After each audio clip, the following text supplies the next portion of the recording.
Stephen King once wrote that nightmares exist outside of logic, and there's little fun to be had in explanations. They're antithetical to the poetry of fear. In a horror story, the victim keeps asking why, but there can be no explanation, and there shouldn't be one. The unanswered mystery is what stays with us the longest, and it's what we'll remember in the end. My name is Alan Wake. I'm a writer.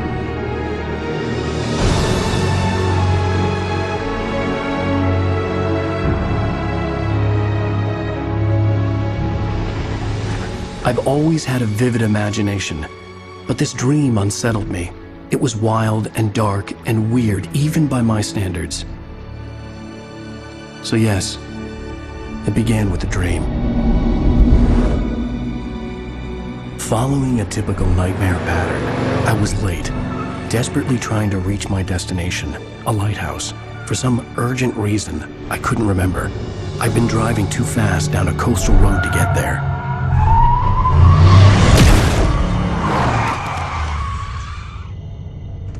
I'd seen the hitchhiker too late.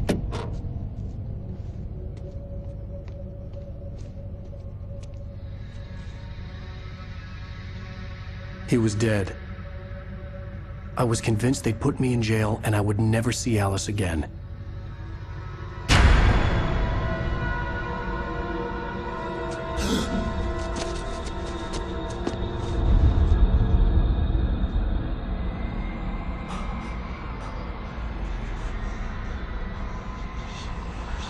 Suddenly, his body was gone.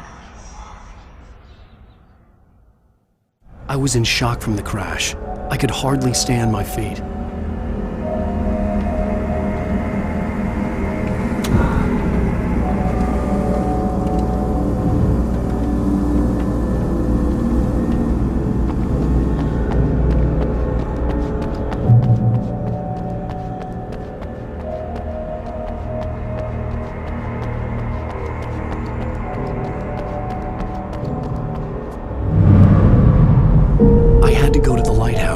I knew there was something important waiting for me there.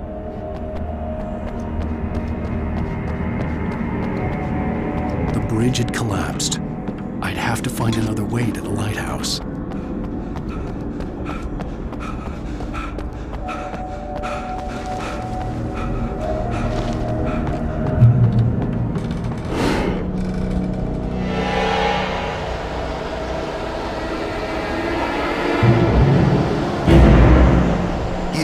Recognize me, do you, Ryder? You think you're God? You think you can just make up stuff? Play with people's lives and kill them when you think it adds to the drama? You're in this story now, and I'll make you suffer. You're a joke. It would be a single readable sentence in your books if it wasn't for your editor. You'll never publish another one of your shitty stories, 'cause I'm gonna kill you. It's not like your stories are any good. Not like they have any artistic merit. You're a lousy writer. Cheap thrills and pretentious shit. That's all you're good for. Just look at me. Look at your work.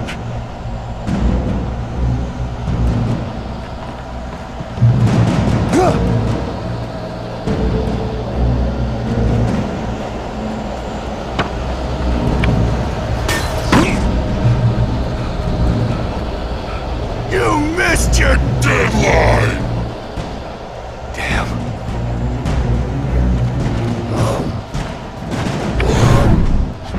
You can't stop me!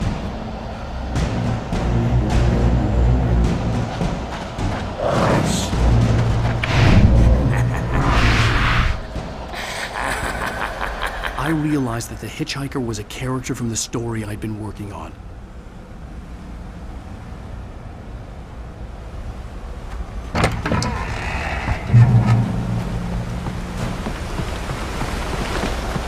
How does it feel to die by the hands of your own creation?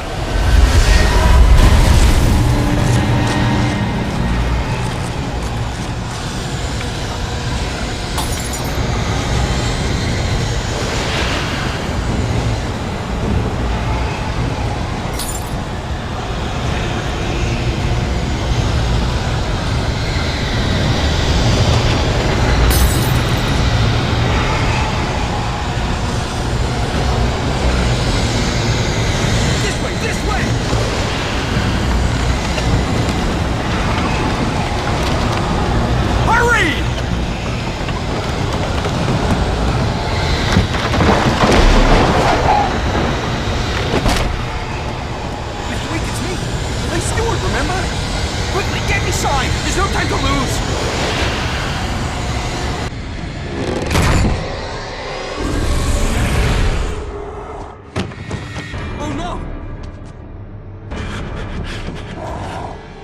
Stop! No! Damn it, die! No! No! No!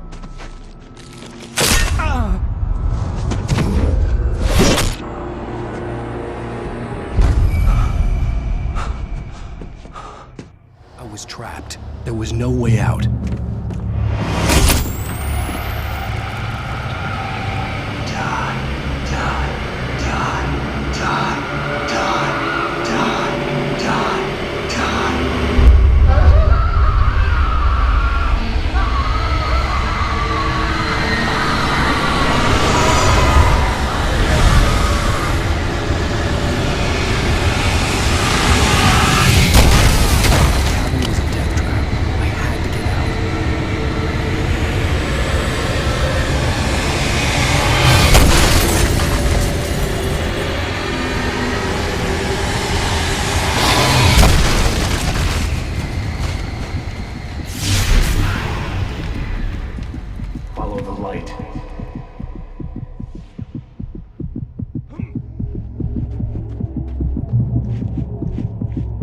You are hurt.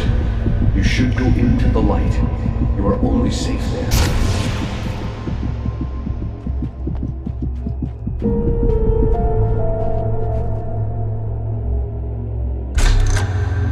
Well done. I have something important to tell you. It goes like this. For he did not know that beyond the lake he called home lies a deeper, darker ocean green, where waves are both wilder and more serene. To its ports I've been. To its ports I've been. Do you understand? No. Follow my light.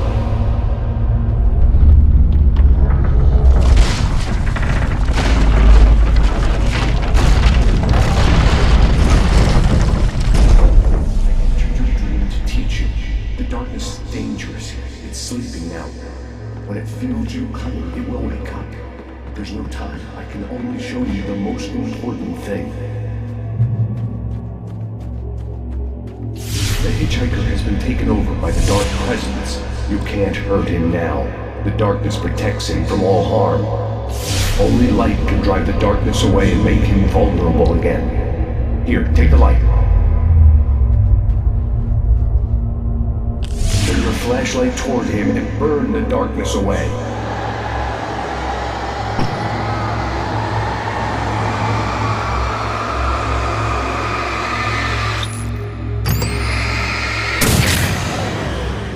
You did it. Now the darkness no longer protects him, but it's still inside, controlling him. He can't be saved. He's still a threat. He is still your enemy. Here, take the gun. Now you'll die.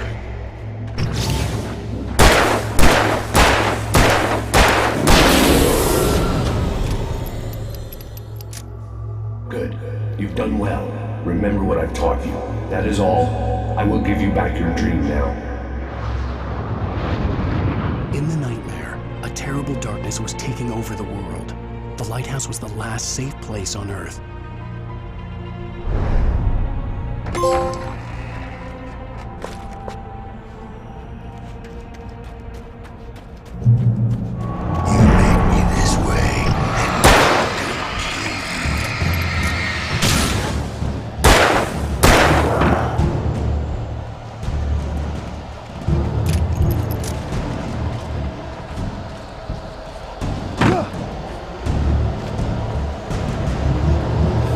This is it, Bleach!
Baby, just another nightmare. Everything's fine. You dozed off. Right. Anything more than dozed off would be news for everyone. Cheer up, handsome. We're here.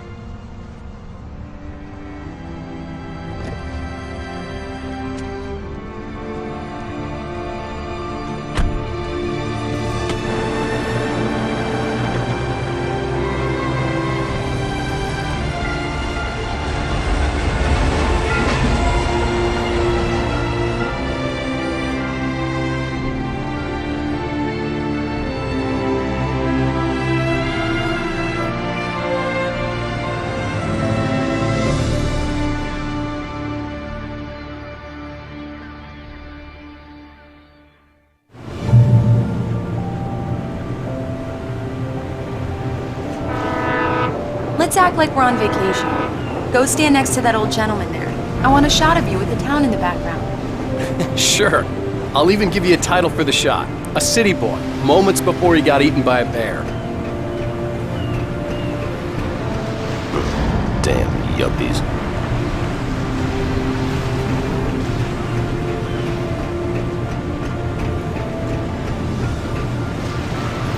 Hi. Hello there. You picked a good time to visit our town. Deerfest is just 2 weeks away. Deerfest, huh? Did you hear that, honey? You have a lovely wife, if you don't mind me saying. I'm Pat Maine, by the way. Nice to meet you. Yeah, I'm Alan Wake. I won't pretend I don't recognize a famous writer such as yourself, Mr. Wake. A pleasure. I'm an avid reader myself. I hope this isn't too presumptuous of me, but I'm the night host at the local radio station. Any chance I could get an interview? Look, Mr. Maine, I'm on vacation.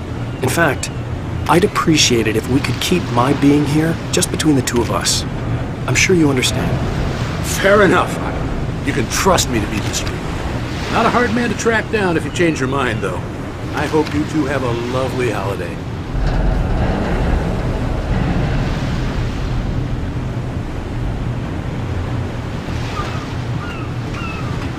Very nice. I got a couple of really good ones. And I see you made a friend. That's cute. Right. Yeah? Hey, bestseller, how's my favorite writer? Are you there yet? Barry. Yeah, we just got here. Are the locals giving you trouble? Just say the word and I'll hop on a plane and come make sure that you're left alone, Al. No, Barry, we're fine. Great. Just want to make sure you've been relaxed and charged. So, how is the place? Has it gotten your creative juices flowing? Barry, we're just settling in. Okay, Al. I'll call back later to make sure you're doing okay. And you call me if there's a problem, okay? Okay. Just looking out for you, buddy. Talk to you later. I love you too, Barry. You know he's going to be calling you every 5 minutes. Let's see who has Barry the is last Barry. laps. I can always turn off the phone. What did I tell you? Text message from Barry. He says hi to you too.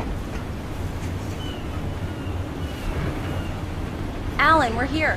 Come on, let's get back to the car. We need to stop at the local diner to get the cabin key from the landlord, a Mr. Carl Stuckey. He's waiting for us. I'll go fill her up while you get the key. I'll pick you up here in, say, 15 minutes? Sure. Alan, thank you for coming here with me. I love you too. Go on. I'll promise to behave.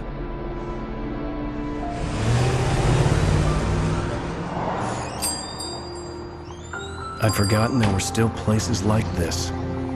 Towns where everybody knew everybody.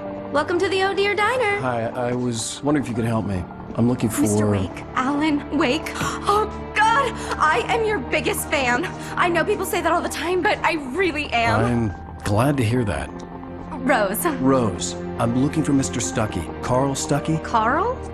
Oh, of course, Mr. Wake. He must have gone to visit the restroom. He'll be back in a moment. I can't believe it. I've got all your books. I got the cutout from the bookstore when they took it out of the window. And you keep it here. Well, okay. Good for you.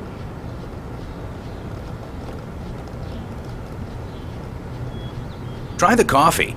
Just don't blame me when you fall in love, 'cause it'll break your heart when you have to leave. Rusty here is no longer human. Nothing but black coffee under a thin layer of skin. Yeah, that makes two of us.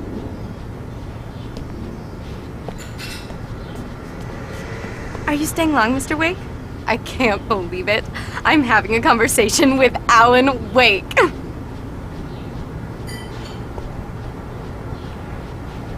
Are you on your own? Do me a or- favor, Sonny! I could really use a tune right now. Coconut, number 6 in the jukebox. I'd do it myself, but both of my legs have gone to sleep. Bad circulation. Yeah. Are you serious? Coconut again? You disgust me. Call yourself a rocker. Unbelievable. Ha!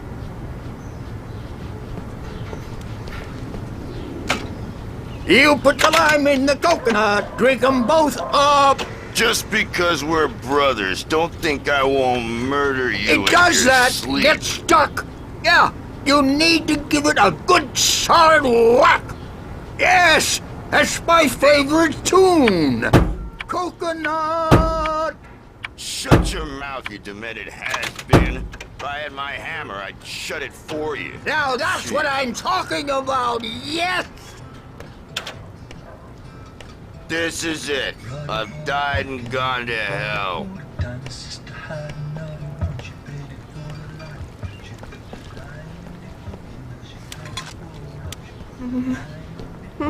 Don't go in there, young man. You can hurt yourself in the dark. I think I can handle it, ma'am. I didn't want to wait. I wanted to find Stucky, to get the key and get out as soon as possible. The waitress was giving me a headache. Overeager fans always did. Hello? Mr. Stucky? Carl couldn't make it. Unfortunately, he was taken ill. But I have the key for you and instructions on how to get to the lake. Okay. I wish you a good stay in my cabin. I'll come by later to check how you've settled in. And to meet your wife. I insist.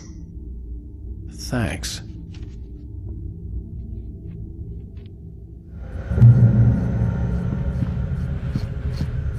Cauldron Lake is a special place. Very inspiring. You got lucky this time, young man. You can hurt yourself in the dark.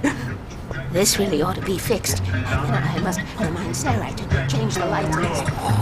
Even that sounds better than your singing. Are you alright? Splendid, splendid! Damn hernia. It swells up like a balloon if I lift anything heavier than a spoon. Yeah.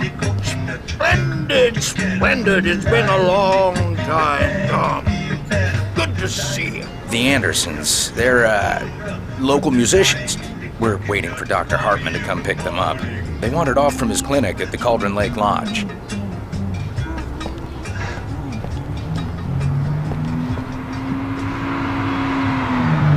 Bye, Mr. Wake. Mission accomplished. The key and the directions. My hero. I got some flashlights, just in case. Hey, wait! Mrs. Wake! Your keys!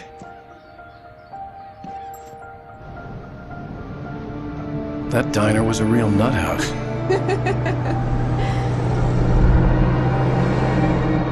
Can you believe this place? This would make a wonderful setting for a book. We're supposed to be on vacation, Alice. I'll figure it out when we get back home. Okay? Okay. We can talk about this later. Batman here on KBFF. I didn't want to talk about it. I wanted to bury my head in sand. Here's another one of my favorites to go with it. Once upon a time, I was a successful writer, but that was a long time ago. I hadn't been able to write a word in 2 years. Not since my last book. And now the weather. It's gonna be a clear night, so you folks in the big city might want to look up every once in a while, see those stars winking down at you. It It's pretty dark out here, but they'll light your way.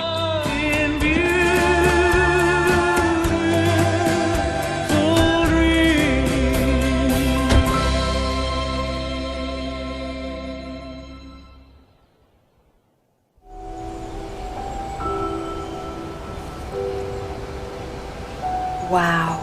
It's gorgeous, Alan. It's something, all right. Don't worry, honey. I'll get you inside safe and sound before it gets dark. And I've got the flashlight. Alice had a phobia. The fear of darkness. I wanted to make sure we were inside with the lights on before sunset.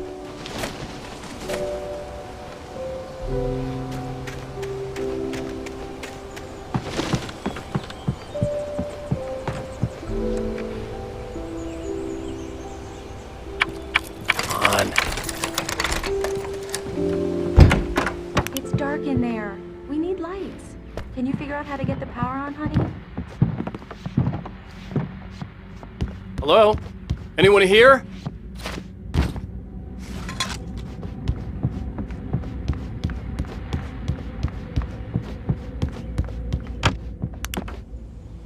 The power cable goes to that shed over there.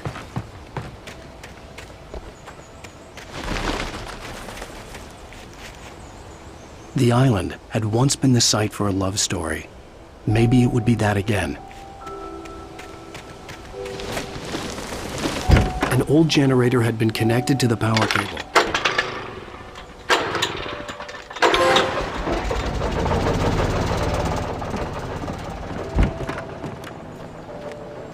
The lights are on! Good work, honey. I'll freshen up a bit and start settling in. Okay, I'll look around a bit. Sure thing! Have fun!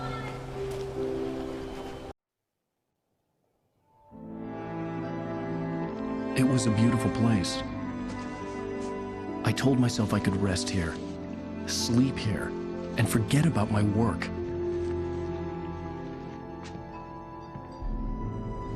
I thought we could be happy here.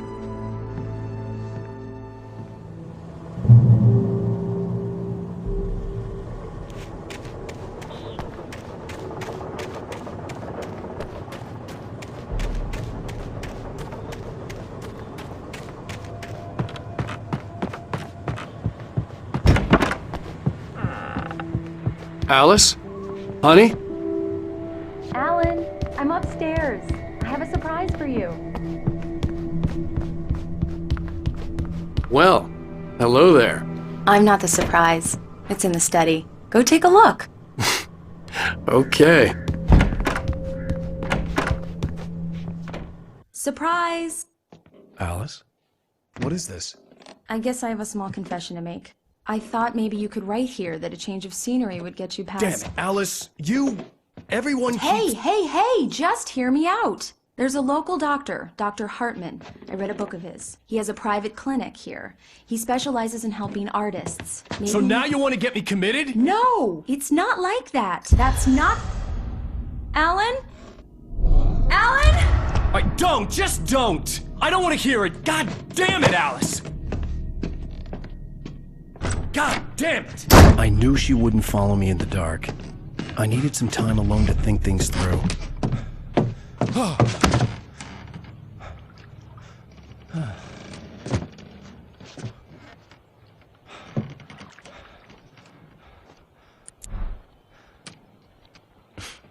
Damn it.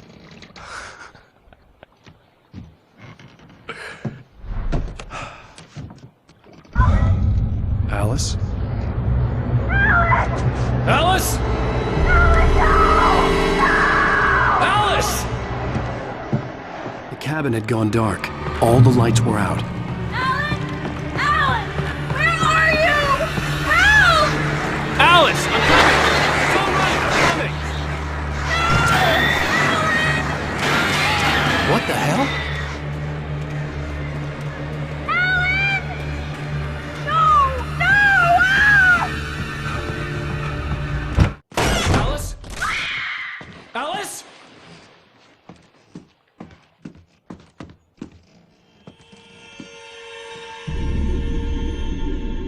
Oh no!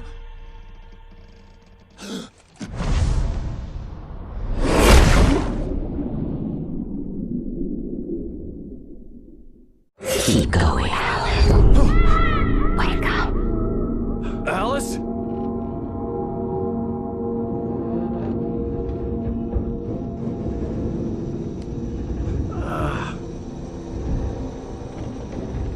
Waking up in the crashed car felt like I had woken from one nightmare and entered another.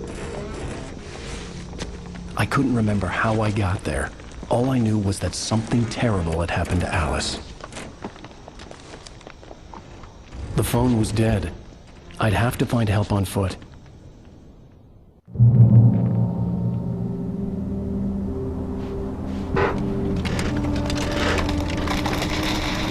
Among Alice's things was a book, The Creator's Dilemma, by a Dr. Emil Hartmann. Seeing the book brought back my fight with Alice. I didn't like it, and I didn't like the guy's smug face on the cover either. The gas station was my best bet. They'd have a phone I could use. It looked like a long hike through the forest to get there.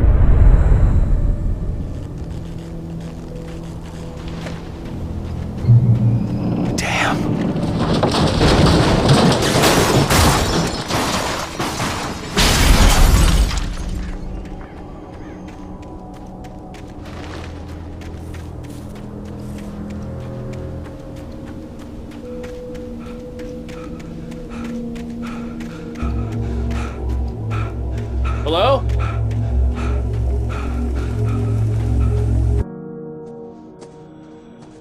Hello? Is someone there?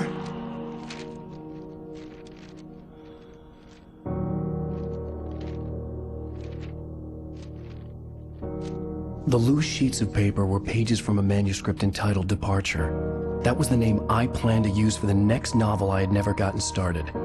I was named the author. I hadn't written it. I couldn't remember writing it.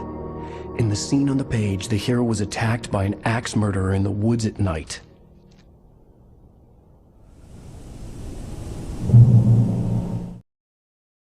The man turned to face me.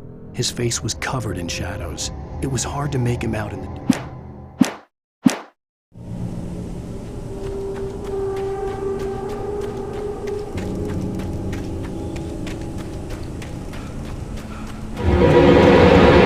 Anybody there? Please, I've been in an accident!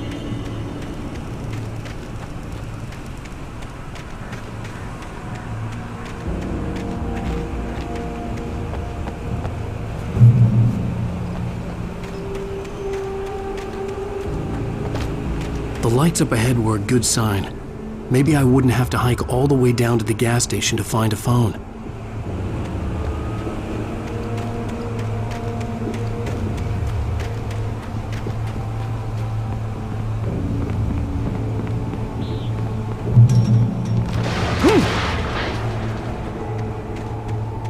Anybody there?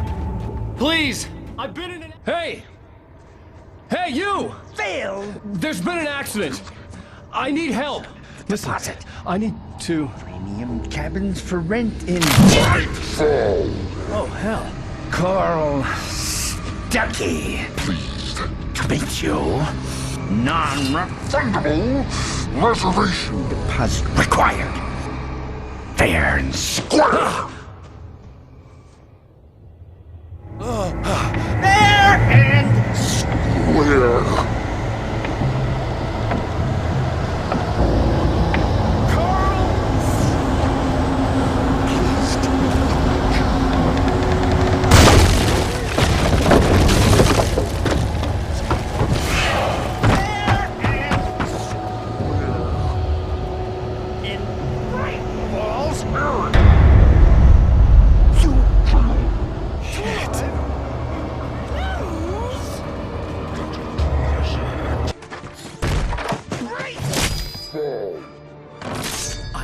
Figure a way out of this.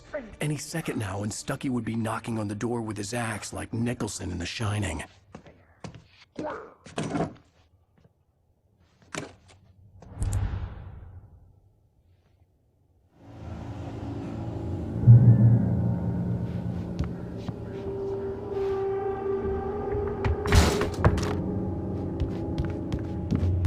During your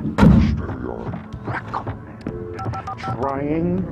Yes. It's the latest. Bright Falls Sheriff Station. Hello? Roman! Help. Let you. This is bad.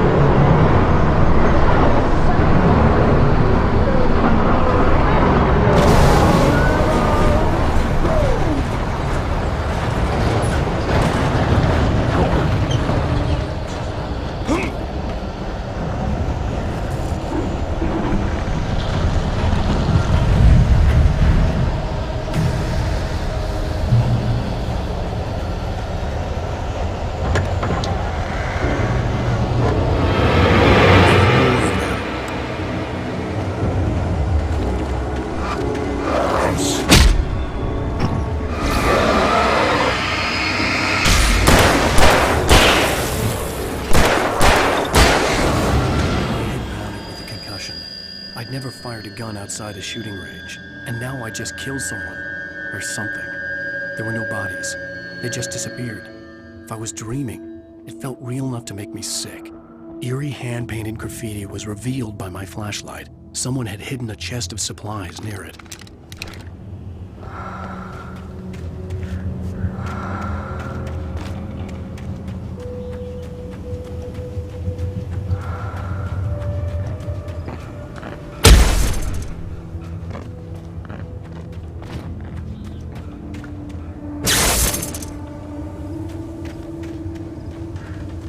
The dark forest was the last place I wanted to go, but I had no choice. I had to get to the gas station. It's rabbit season!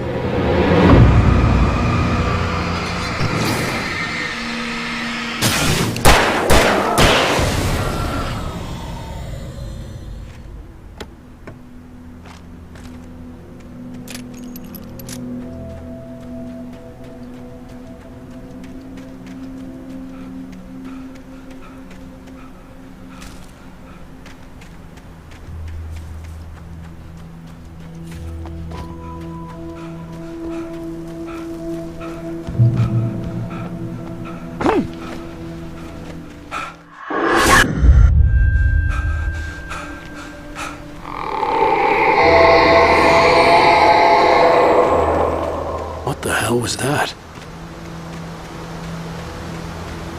When I saw the river below, something uncoiled itself inside my head.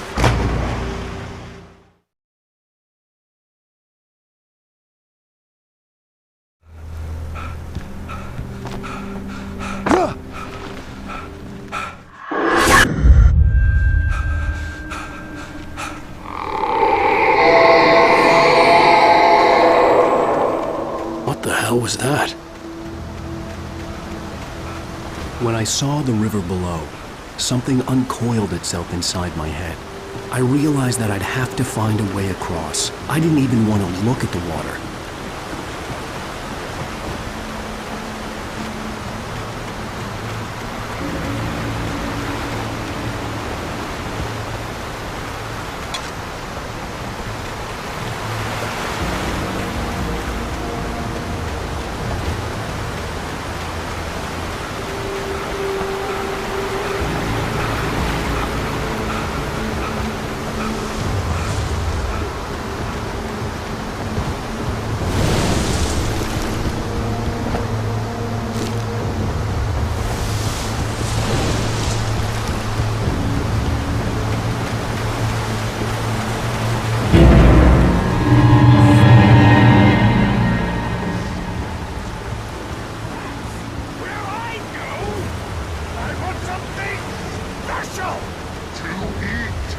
Stucky was still out there, in the dark, stalking me.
The staircase was broken. I had to make my way up some other way.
I was just outside for a breath of fresh air, and what a night. I know most of you are probably in your beds by now, but if you're still up and around, take a moment. Step outside for a spell and breathe in deep.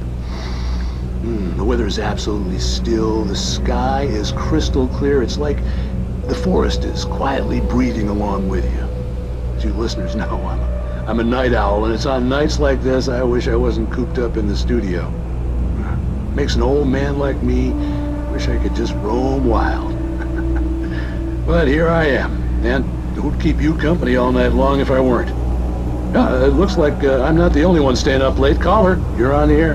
Hey, Pat, it's Maurice Horton. Hello, Maurice. What are you up to? Well, I was just taking Toby on his walkies. Oh, isn't it beautiful out there? Sure, but Pat, the reason I called is that Toby heard something rustling in the undergrowth and took off after it, and I couldn't find it. Probably a rabbit. Sure.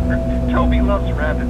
Well, sure. Anyway, I figured that, if anyone runs into Toby, they could grab him. My number's on his collar. And Toby's a friendly dog?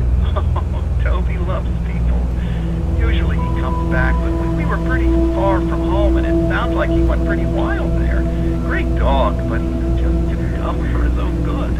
Well, Maurice, it's out there now. Hope Toby comes home soon. Yeah, thanks, Pat. You have a good night now.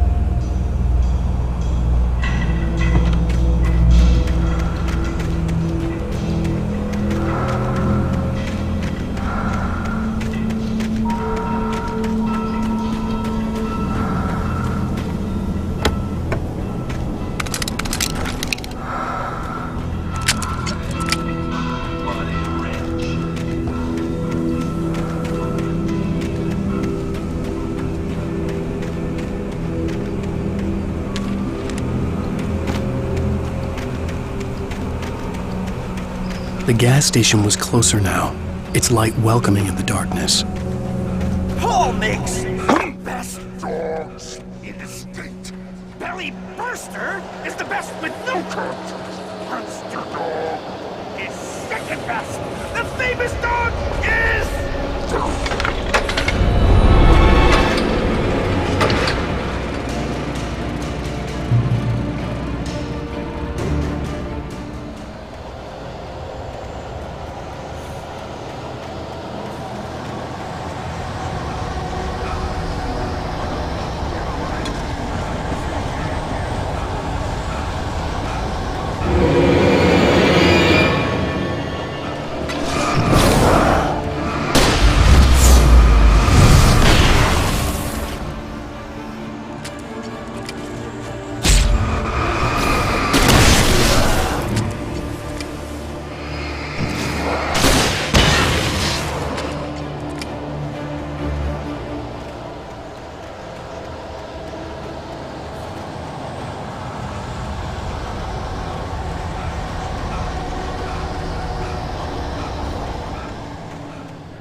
bestows immortality on those who advance it to elevate all of mankind. Newton, Einstein, Sagan, princes among men. But the price for such a legacy is steep indeed. In Night Springs. Tonight's episode, a quantum suicide. If our lives are already written, it would take a courageous man to change the script. Having called a press conference, Dr. Barclay Colvin is about to demonstrate that very courage. Ladies and gentlemen of the press, I am Dr. Barclay Colvin, and I'm glad so many of you could join me here at the Moorcock Institute. Tonight, I'm going to give a practical demonstration of the many worlds interpretation. As you can see, this is a loaded 9mm pistol. It shall be part of a thought experiment. And now, a real experiment, known as a quantum suicide. Did he say suicide? Is that a real gun? He's kidding, right? Please, please, stay calm. There is no risk. Observe what occurs when I place the weapon against my own forehead. Now, you might think this round is merely a dud. Not so. Observe the flower pot. And yet, I myself cannot be harmed with this gun. With each pull of the trigger, two new realities branch off. One in which the weapon didn't fire, and one where it did. With my machine here, I have ensured that this reality is always the former. I have bestowed upon myself quantum immortality. Under no circumstances can this gun kill me. So wait. What you're saying is that every time you pull the trigger, in another reality, you die? Yes, of course, but that's completely trivial. There's an infinite number of things that could happen at any moment, and they always do happen somewhere. The point is, this one thing did not happen here. You're insane, Colvin. Insane? Insane? Hey, was this thing supposed to be plugged in? I stumbled on it. You fools! Gaze upon quantum immortality!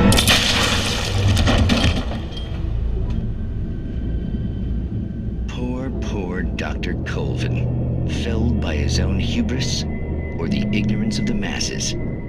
Perhaps he should have left the crate unopened, the decaying atom unobserved. Curiosity often kills the cat. In Night Springs.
Stucky's body vanished, leaving behind only a lifetime of nightmares to come.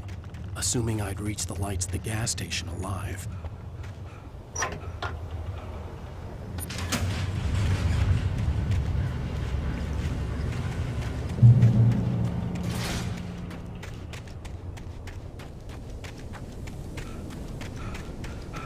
I recognized the parade float I had seen in Bright Falls when I first arrived with Alice.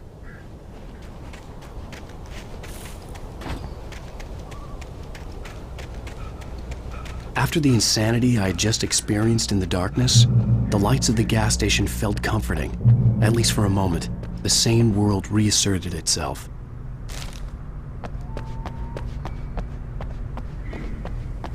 I had to get inside the gas station to find a phone to call for help.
The Deer Fest had been 2 weeks away when we arrived.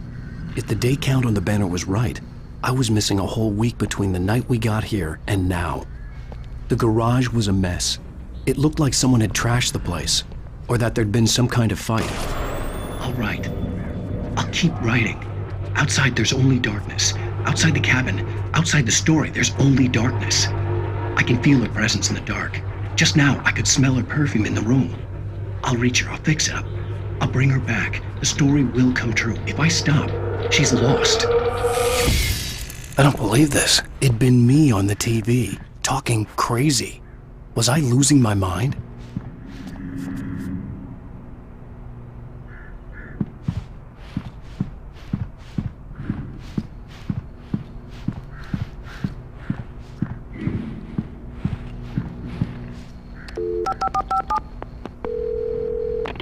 Great Falls Sheriff Station.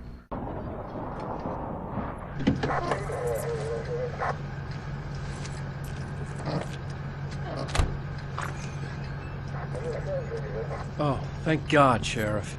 Sheriff Sarah Breaker.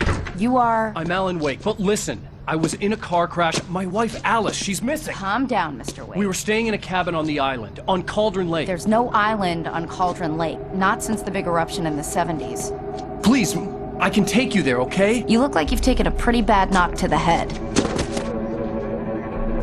Are you okay? Listen. We'll figure this out. Please get in the car. We'll swing by the lake and then we'll go to the station, okay? Mr. Wake, have you seen Stucky, the guy who owns this place? I realized I couldn't tell her what had happened in the forest. She wouldn't have believed me. And then she wouldn't have helped me with Alice.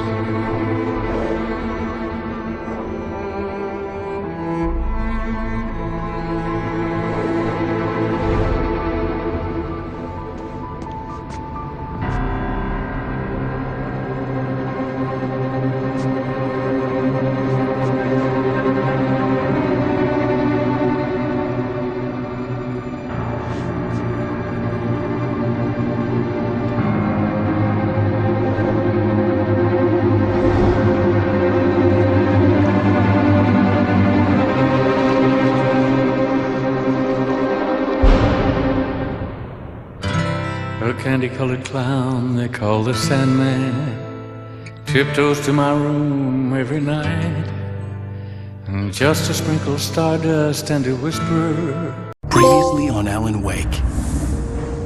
I came to Bright Falls with my wife, Alice. Thank you for coming here with me. I thought maybe you could write here. I don't want to hear it! God damn it, Alice! Now, she's missing. Alice? Alice? I woke up behind the wheel of a crashed car. I'm missing a week. I was attacked by shadowy men straight from a nightmare. The sheriff took me to the lake Alice and I had stayed at, but the cabin had disappeared.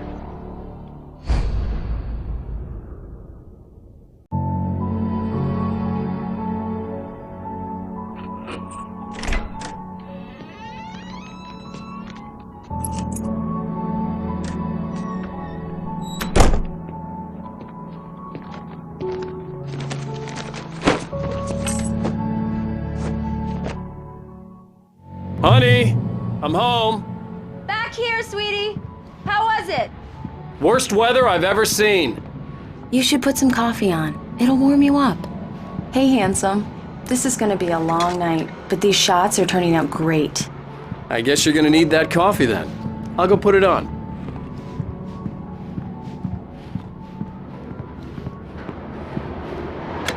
Coffee's on. Great, thanks. I'll need it if I'm gonna finish this by tomorrow.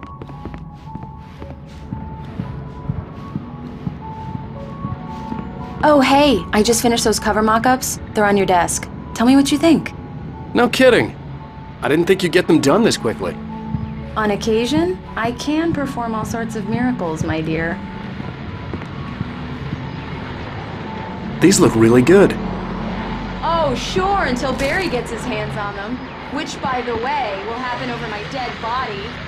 The last time was the last time. Oh, and speaking of Barry, he called. Alan? Alan, please check the fuse box. I'm right here. I'm on it, honey. Please hurry. Honey, it's a power outage. I've got the flashlight. Okay. Hi. You okay? I'm sorry. It just really spooked me. Don't worry. We'll just break out the candles. I know it's stupid, but it's just... Especially when I'm not prepared for it, you know? It gets to me. I love you. Tell me a story, writer. Okay. I used to have these nightmares when I was a kid. The dark really spooked me, too. When it got really bad, my mom gave me this old light switch. She called it the clicker. The clicker, huh? Yeah.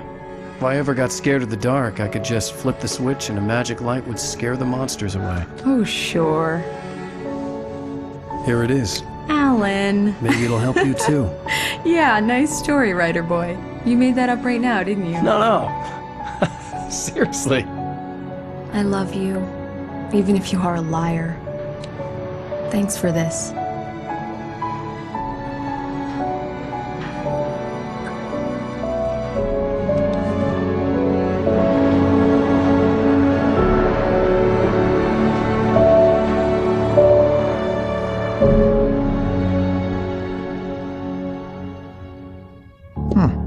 How do you feel, Mr. Wake?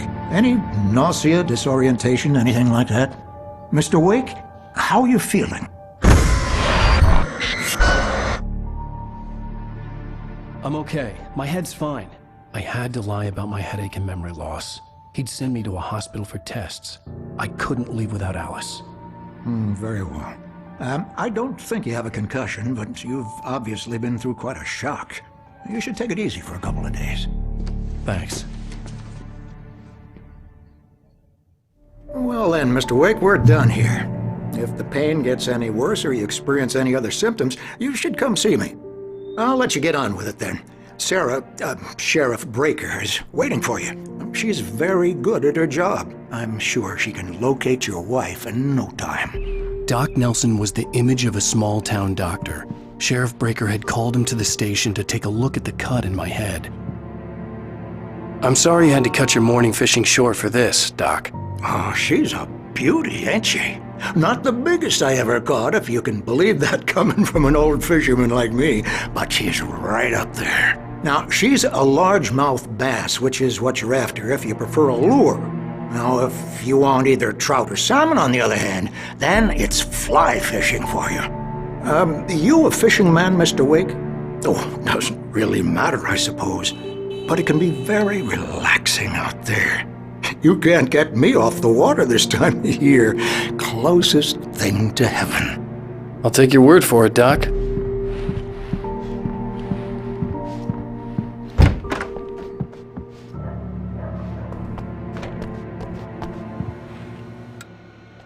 Thank you for testing the lights, Miss Weaver. Everything seems to be fine. I don't have the luxury of being complacent, Deputy Grant. The bulbs will need changing soon. You can't change them in the dark. Yeah, it's Mulligan here. I'm at Stucky's gas station with Thornton. There's no sign of him. To remind you, just in case. Yeah, this is Thornton. Look, we've located the brake float. It's here. That's some good news, right? Stucky was supposed to be driving it at the rehearsals today. Over. Oh, give me that. Mulligan here. Looks like someone really thrashed the garage. Over. Okay. Mr. Wake, the sheriff is waiting for you in her office down the corridor.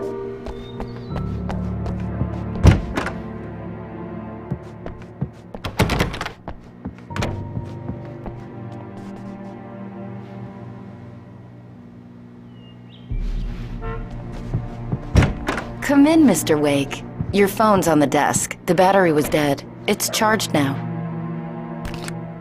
Have you started looking for my wife yet? My men are already on it. Now, can you tell me what happened? I'm not sure. I can't remember. We were arguing. I walked out of the cabin. The cabin on Cauldron Lake? How did you end up at Stucky's gas station? I wanted to tell her what had happened last night, but I couldn't. She'd locked me up. Excuse me. I need to take this. Hello? Alan, please help me. Alice? Stop talking to the law.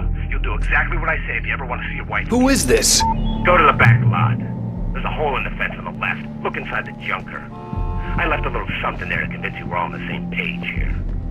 After you ditch the cops, you're gonna meet me in Elderwood National Park. There's a spot called Lover's Peak. Mr. Wake, can I help you with anything? Don't do nothing stupid, pal. We're watching you. I need to get some air. The sheriff said I could go out back. Of course, Mr. Wake. You can get there through the cell corridor. Lights on! The deputies, they don't understand. They won't listen to me. I need it. Thank you, man, thank you. Hey, you're all right. You're a good guy. Don't let anybody tell you different. You know, I shouldn't even be in here. The cops, they got it all wrong. See, sure, I beat him up, but I wasn't drunk. I mean, I wasn't drunk at the time. I only got drunk afterward. The early morning light hurt my eyes and made my head ache. The man on the phone had said, go through the fence on the left. Well, folks, it's been another long night, and it's about time for me to sign off for a while. God knows I need my beauty sleep. Just one more item before I go. It's been a busy night for the sheriff's department. We've had a few broken windows, even a report of shots fired on Main Street. Deputies Mulligan and Thornton had to deal with two intoxicated young men who were celebrating the completion of their Deerfest float. Now, folks, we get this every year. I know it's exciting, the big day's almost here, but let's save it for the party and leave the gunplay for the shooting competition, huh? There's no point in getting all worked up yet.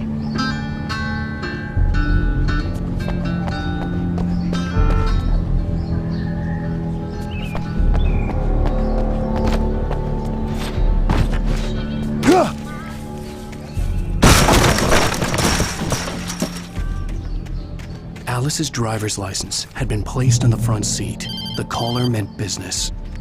Barry? Ow! Thank God! Where the hell have you been? I've been trying to reach you for a week, you and Alice.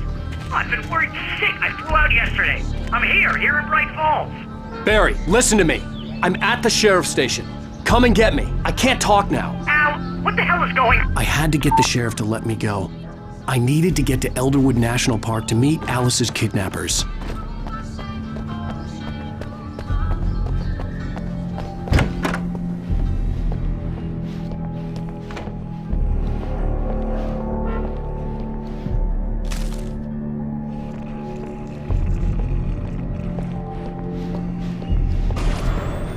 A writer is a light that reveals the world of his story from darkness, shapes it from nothingness. The way a sculptor carves a statue from a block of granite. If I stop, the world I'm making dies. Darkness will reclaim it. It's a long, hard journey into the dark. Alice's life is at stake, but I can't think about that, or I'll lose it. The dread lingers at the edge of perception. I'll push on. Anything is possible here. I'll write the story. I'll save her. Marvelous, Sarah.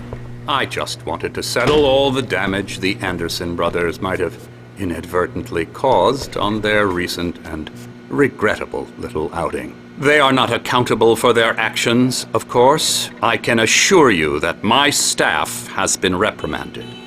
Tor and Odin never caused any trouble to anyone when they were still living at their farm. Indeed. All we can do is to slow down the progress of their dementia. Are you feeling any better, Mr. Wake? I'd like to leave. Am I free to go? Well, we still need to talk about... Am I under arrest? No, of course not. But I need to know where you'll be staying so I can get in touch with you. I'd avoid the motel. The Majestic is known for its roaches. The cabins at Elderwood are pretty nice, though. That sounds perfect. I'm Dr. Emil Hartman. I'd like to invite you to stay at Cauldron Lake Lodge. Did you talk to my wife? I had the pleasure of discussing your situation with her on several occasions. Did you set something up with her? I invited her here. My clinic is a place where... Oh! Hey! Oh, my! Take it easy. Hey, nobody move! Get your hands off of my client! Who are you? I'm Barry Wheeler, his agent. If you have business with Mr. Wake, you talk to me. You yokels won't know what hit you once I sick my lawyers on your asses. No harm done, Sarah. I'm all right. I don't want to press charges. Mr. Wake, my offer still stands. Get me out of here. What the hell was that about, Al? We don't need a replay of that thing with the paparazzi. I thought they were gonna lock you up. I had to talk to someone. I told Barry everything. He thought I was certifiable, but when he heard about the manuscript, I had him. The fact that I'd written something, even if I couldn't remember it, was enough for him. He smelled money. And he believed that Alice had been kidnapped. Anything beyond that was another story. I had a midnight appointment with the kidnapper in a place called Lover's Peak, somewhere in Elderwood National Park. The plan was to rent a cabin. I don't like it, Al. I don't like any of it. It's not good. In fact, it's the absolute opposite of good. Mr. Wake! Barry, you found him. Hi, Rose. Oh, wow. I was just thinking about you, too. Great. I was just bringing Rusty some coffee. He's on the balcony, looking after Max. Poor thing. I really need to go. Great to see you again, Mr. Wake. Later! Who's Max?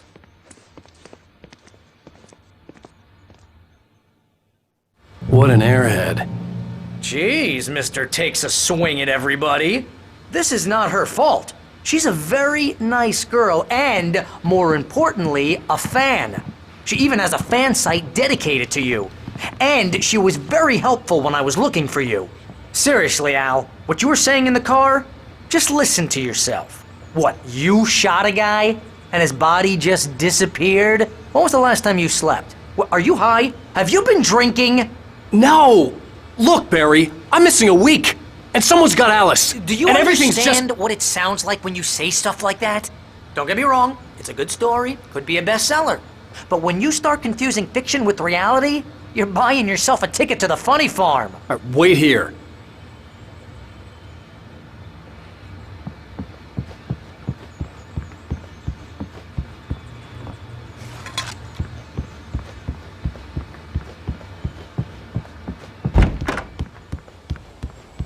Easy there, boy. I'm almost done. Hey, Rusty, right? You rent cabins. Oh, Mr. Wake. I'd shake your hand, but mine are kind of full here. Actually, I'm sorry about this. Would you mind grabbing the registration form from the desk? It's just across from Bucktooth Charlie. Okay, sure. What happened? Seriously, Al, you can't just go and meet a kidnapper. Those situations always end up in disaster. You gotta talk to the cops. She's my wife, and it's my call. Can we talk about this later? No, this whole thing... Listen, you hit your head. I mean, geez, Al, come on. You gotta understand how crazy all this sounds. If you're trying to pull a joke on me, freak me out, it's working. Ha ha, let's have a laugh on Barry. Well, you had me going there real funny, Al. You can quit it now.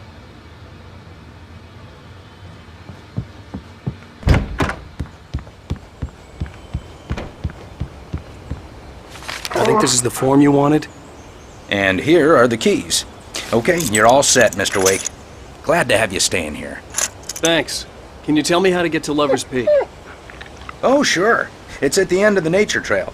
Just follow the paths, you'll get to it eventually. It's an easy walk. Nice spot, too. If you have any trouble finding it, just keep your eyes on the radio mast. It's right below that. Look, Al, you're asking me to believe that you shot a dude who went poof into thin air, a guy who was bulletproof until you pointed a flashlight at him. You hear that from people who end up spending time in padded rooms.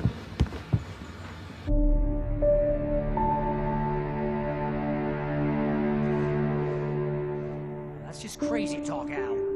Al? Al? We should go to the sheriff or call the FBI. Damn it, Barry, they'll kill her! This is not a goddamn debate, Barry. I'm going to Lover's Peak. He said to come alone. Okay then. I understand. You're my best friend and I'm worried that you're not right in the head. Tell me what to do to help and I'll do it. You stay here, and if I'm not back by morning, call the cavalry.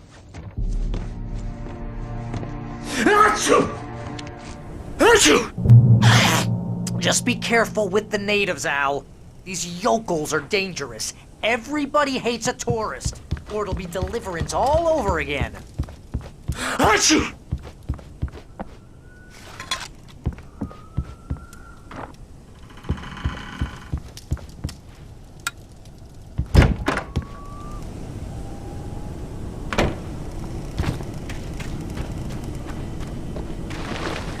I'll wait here, Al. I'll hold down the fort.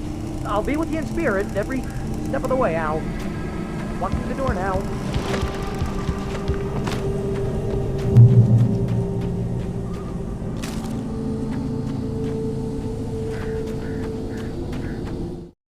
Barry had never gotten along with Alice, but he knew Alan loved her with an almost frightening intensity.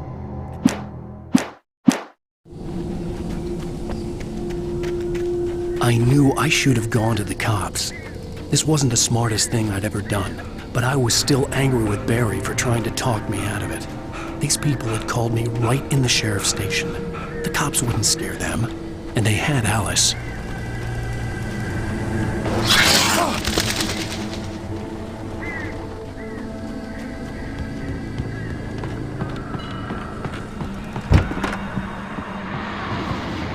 Welcome back to the show, folks. As promised, our very own Dr. Nelson has just parked his rear end in the studio. Doc, what's your Deerfest plan like? My plan? You make it sound a lot more organized than I ever seem to manage.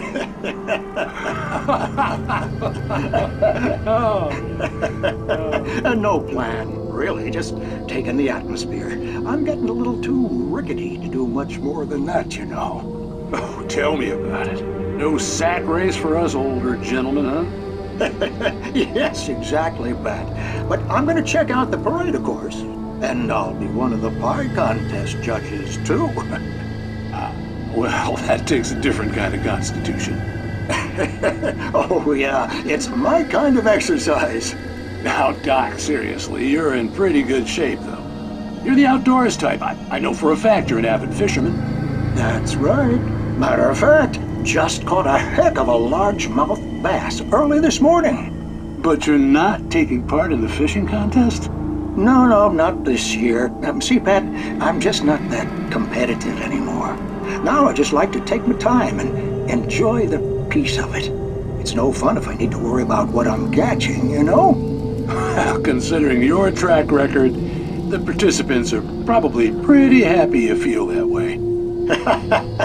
Well, Pat, that's kind of you to say.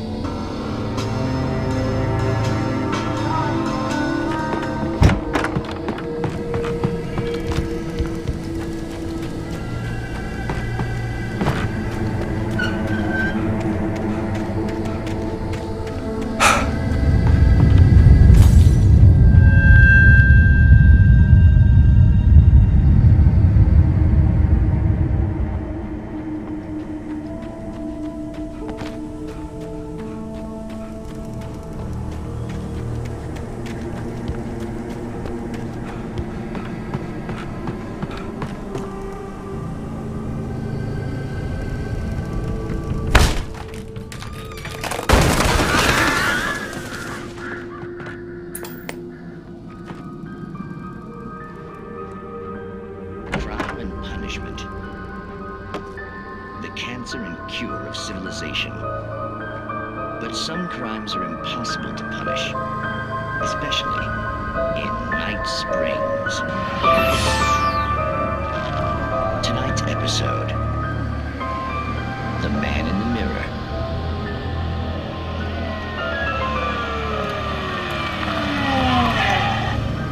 He's inside, Agent. He's a weird one. So, you're confessing to killing that guy, huh? Why? Had it coming? Yeah, but why would you do that? I mean, you're a nice guy. Normal. Took a kid to a soccer game. So how come at the game, you pick a guy and, quoting from the arresting officer's report here, assault the victim's head area repeatedly with the weapon of choice being a pair of bare fists? Wow, that sentence really flows, huh? Maybe you're not the literary type. Okay, so you mess him up. But why? Who was that guy? We couldn't ID him. Why would a guy like you do him like that? I didn't like his face? Well, you must have hated it, because you really went to town there. I mean, there's no way to tell what he looked like. No ID on him either. That must be difficult. But then we ran the fingerprints. Got a match. Your prints. Identical. Huh, how about that? Your son said you were wearing a white shirt when you took him to the game. The white shirt is on the dead guy. It's plenty red now. You won't get away with this. Do you really think that's in any way relevant to me? I had plenty of time to talk to my boy before the cops arrived, you know? He won't stop screaming, am I right? You think he's ever gonna be okay? I left my mark, believe me. You bastard. What? You gonna shoot me? What's the point? I'm going to prison. You got me. I don't understand any of this. And you never will. Don't worry. Maybe you'll see me again, Agent. Maybe in the mirror.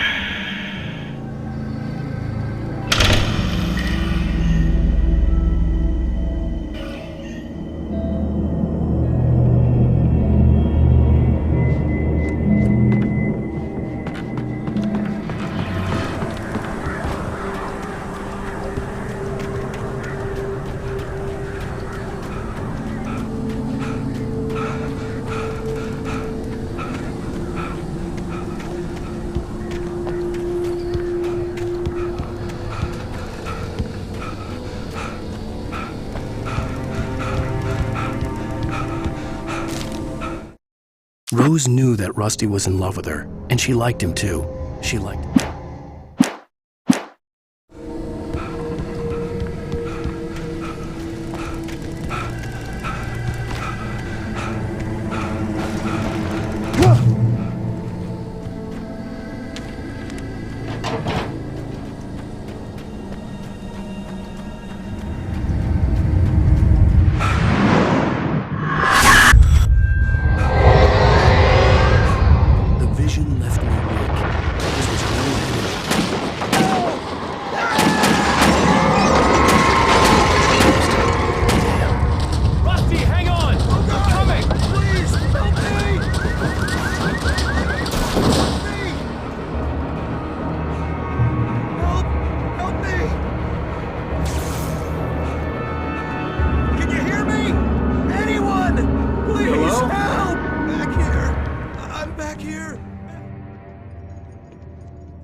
Mr. Wake? Oh, hell. It happened just the way it was on that page. I found. Came true. It knew. So dark. It'll come back for me. You must... The lights. In the office. I have the key. Okay, Rusty. Hang on. I'll be right back. Whatever did this couldn't be far. Rusty had found a page from the manuscript. It would help me understand what had happened.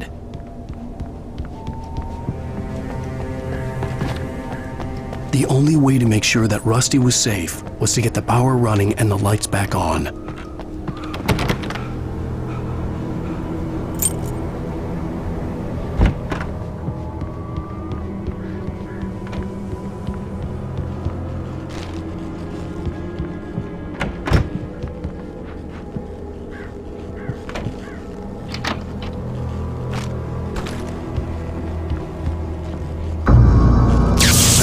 late. Someone had destroyed the circuit breaker. There was no way to get the lights back on. Rusty! Rusty!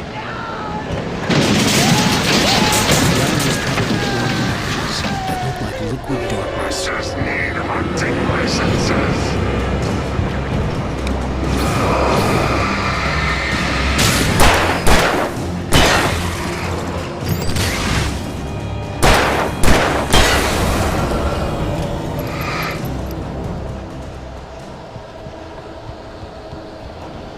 Something had torn a mammoth-sized hole in the wall. Please don't feed the animals.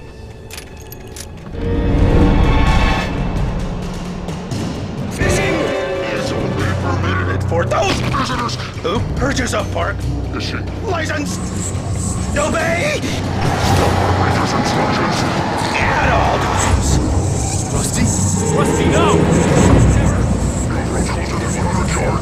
Two bears and wolves never approach any other closer than 25 yards. Pets must be leashed. All times. Never leave your pet unattended.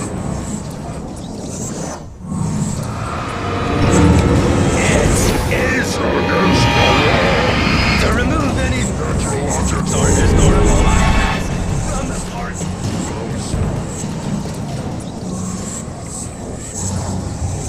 This includes even you.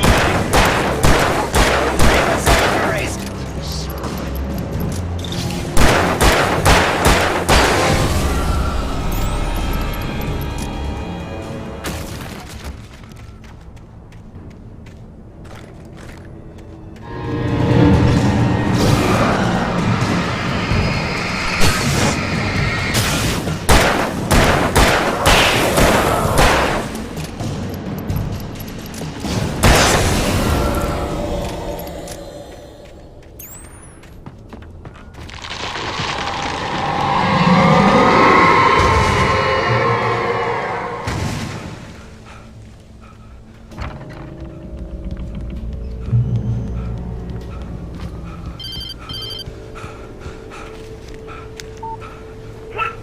What the hell was that? I saw it from the window. I saw something. Forget about it, Barry. It's just me going crazy. Oh, jeez. Oh, jeez. You're not crazy. I wish you were crazy, but you're not crazy. Ow, be careful. Stay in the cabin. Don't open the door for anyone. I mean it.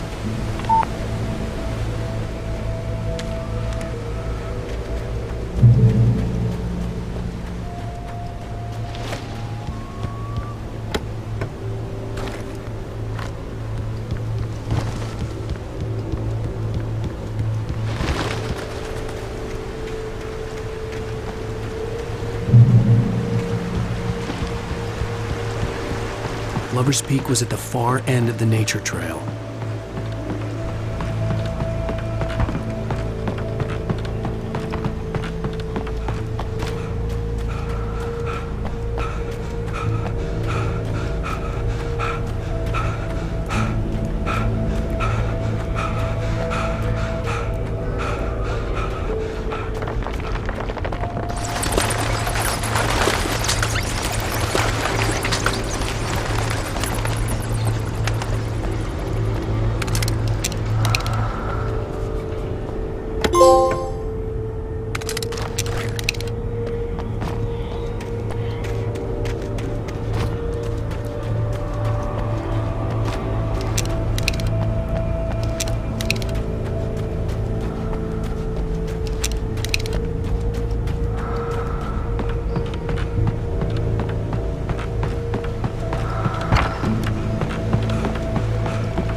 Shit.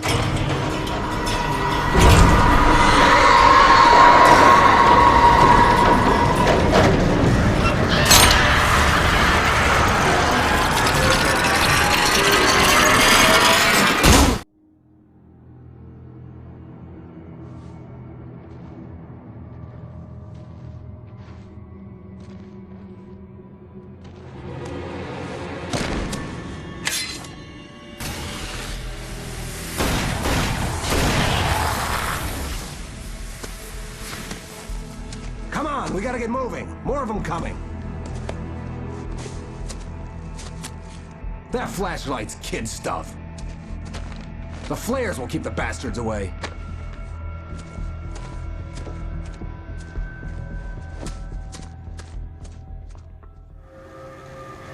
You can see them too? Hell, of course I see them. Come on, we gotta move. Why? Because that's the way the story goes. Yeah, but... Let's move! I lost my gun back there. Oh, I've got a gun. Just keep that light steady on him. It took a moment, but then I recognized him. He'd been on the ferry when I first arrived here with Alice. He knew my name. We were headed in the direction of Lover's Peak. There was no way this was a coincidence. He was the kidnapper. Come on, Wake! You better keep up.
Emergency box to hold them off while I get these boards off.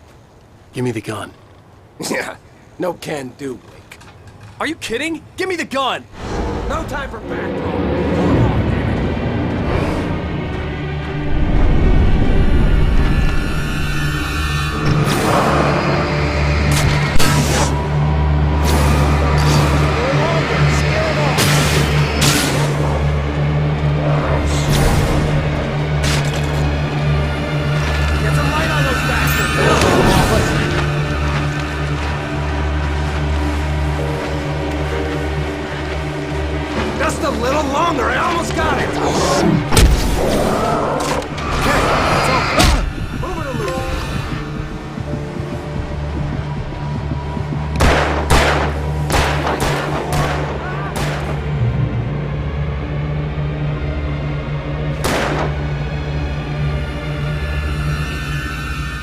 Oh, you feeling better now, Wake? All cozy and safe.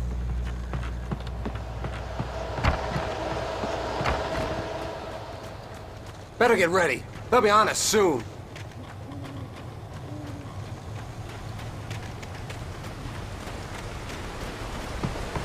This is it, Wake. Last stand. There's more flares here. Get ready. We fight them as long as they keep coming. Give me the goddamn gun! They're coming! That's not how this goes. Get with the program, Wake. Hear that? It's them.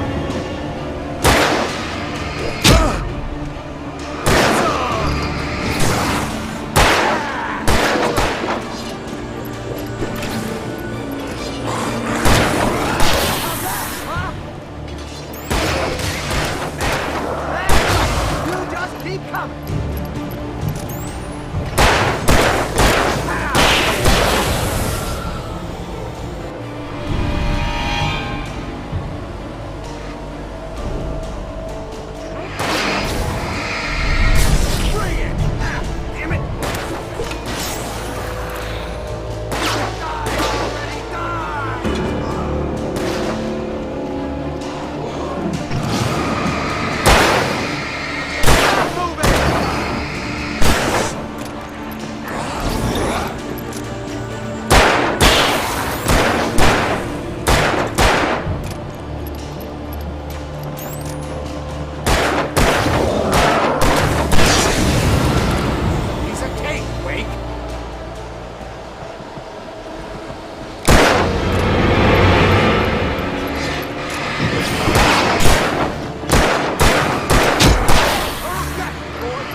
Let's cut the act now. Where's my wife? I knew you were gonna say that. I read it all before. You're a hell of a writer. Congratulations. You're gonna bring about something glorious and terrible once we get you some proper editorial control. What the hell are you talking about? Where's Alice? I want the entire manuscript, or she's gonna suffer bad. You touch her up.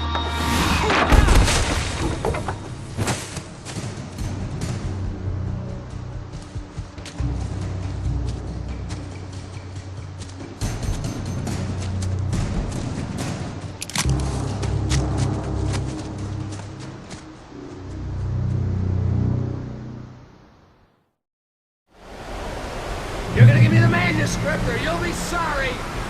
No! Come back here! I swear I'll kill you if you hurt Alice! Do you hear me? Come back here! He had Alice, and he wanted the manuscript because he thought it held some magical power. But I had no manuscript to give him. I had to get back to Barry and figure out my next move.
I had heard the plane fall.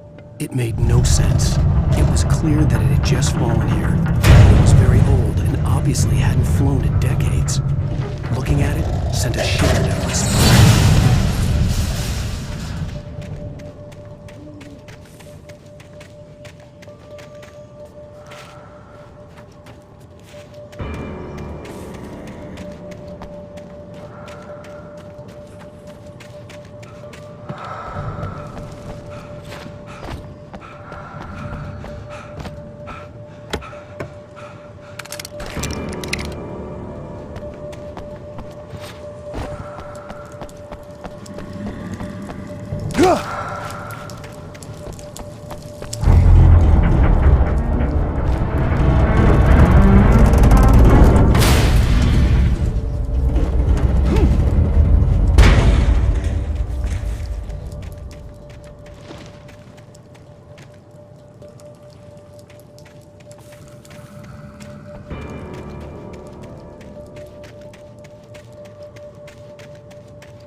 Beware of Widowmakers!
Barry? Ow! The porch is covered with birds. They've got all Hitchcock on me. Stay out of sight. I'm on my way. Don't open the door. What am I, crazy? Stay hidden. I'll be there soon. Just make sure you keep the lights on.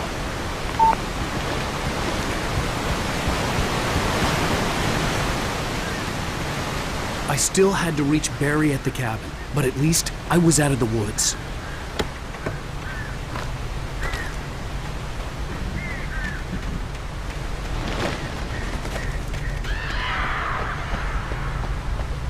I'd have to get the car from the locked garage. It would get me back to Barry faster, and the headlights were a welcome bonus.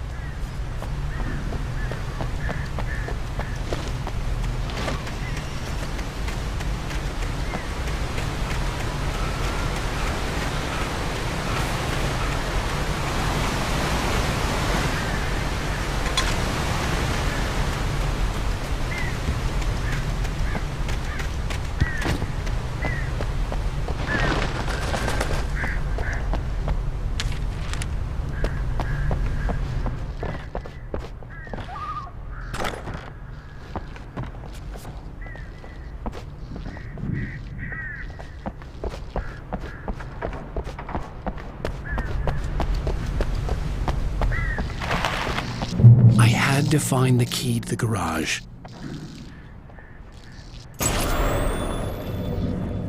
A story is not a machine that does what you tell it. A story is a beast with a life of its own. You can create it, shape it, but as the story grows, it starts wanting things of its own. Change one thing and you set off a chain reaction of events that spreads through the whole thing.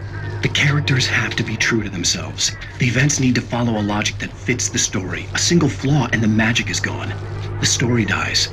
Alice dies.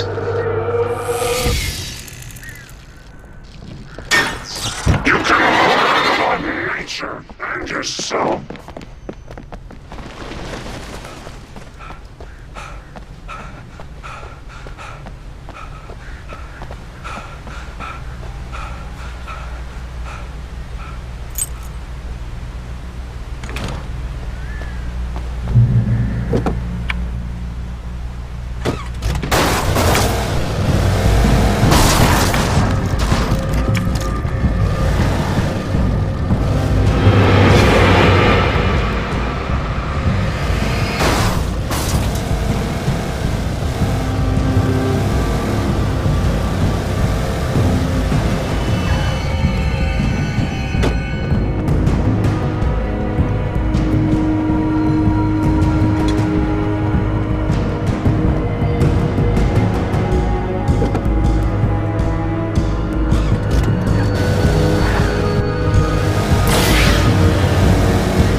weapon I could imagine against the dark things I was facing.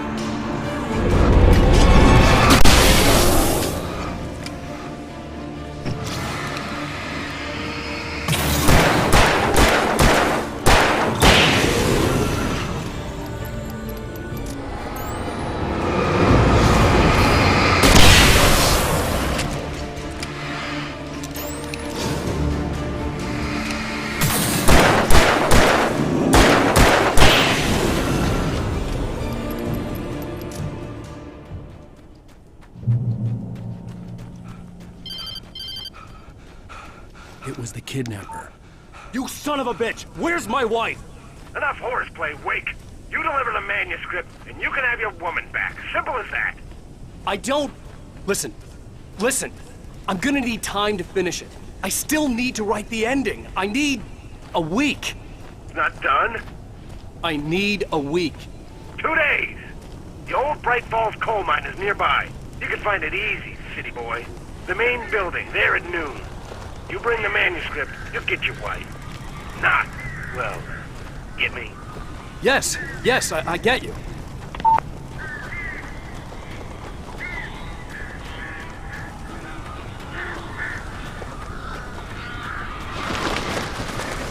Barry had talked about birds over the phone.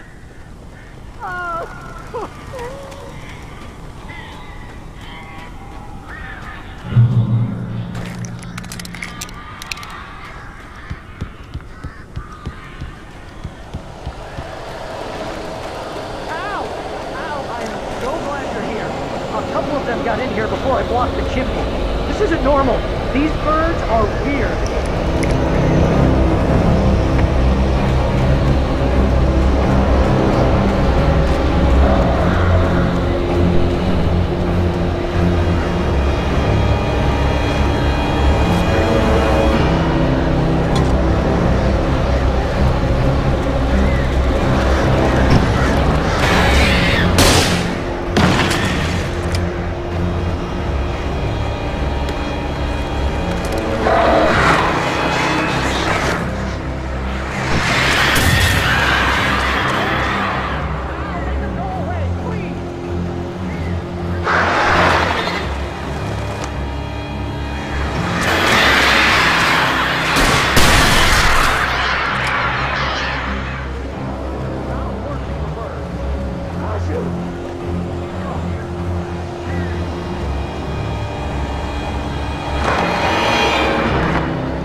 Hey, Al.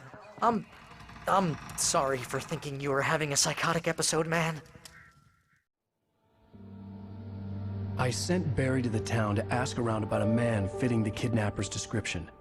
He'd go through the archives of the local paper. Perhaps he could learn something. Anything about the island and the cabin that had disappeared.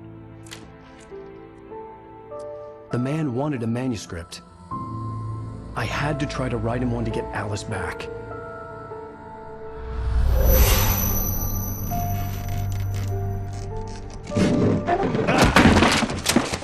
For me, the supernatural had always been nothing but a metaphor for the human psyche, a tool to use in writing fiction. Now, it was happening for real, and I couldn't put a single word on paper.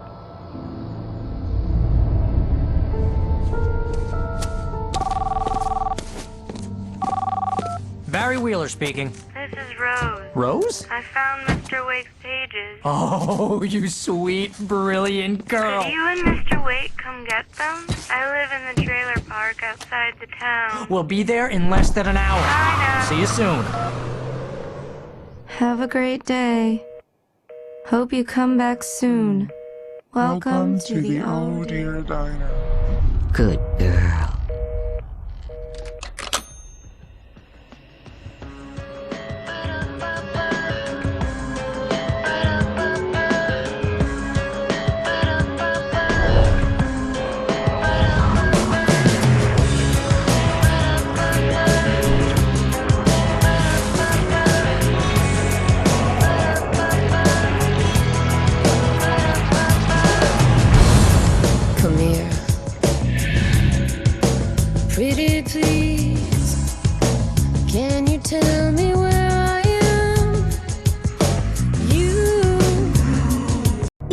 closely on Alan Wake.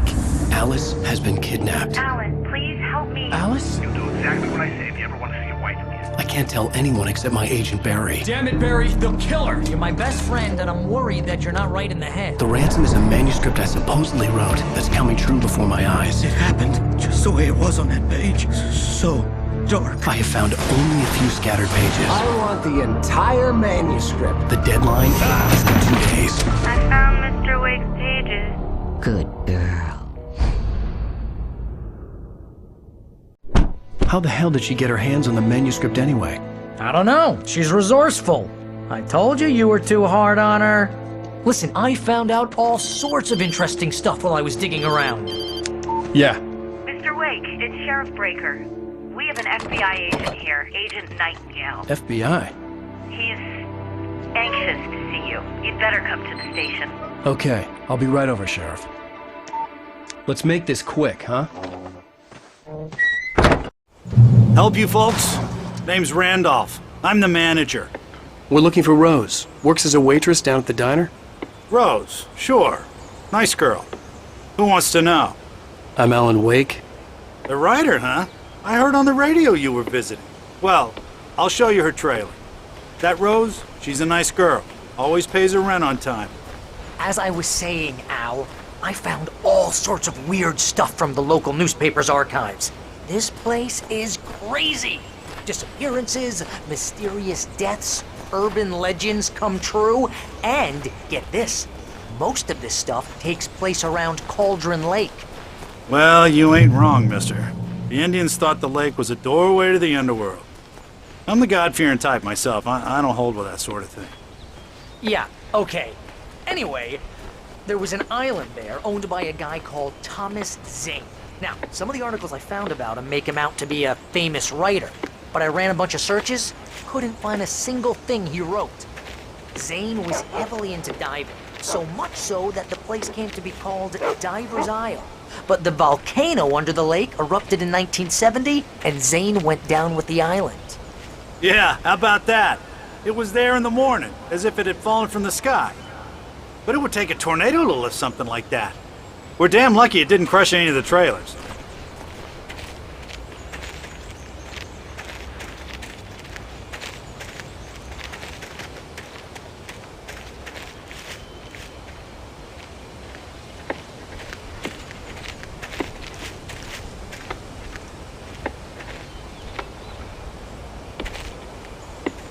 It gets better.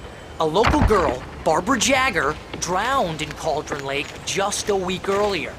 They were lovers. Sure, Jagger's a local spook story. The Scratching Hag comes for you in the dark. Childish stuff like that. Anyway, Al, I'm just getting to the best part. All of the articles about this stuff were written by Cynthia Weaver. I asked around, and she's that crazy bag lady you met. What, the lamp lady? She can be a little loopy, but she's not homeless or anything. Yeah, anyway, she knew both Jagger and Zane before they both died, and she had some kind of a breakdown.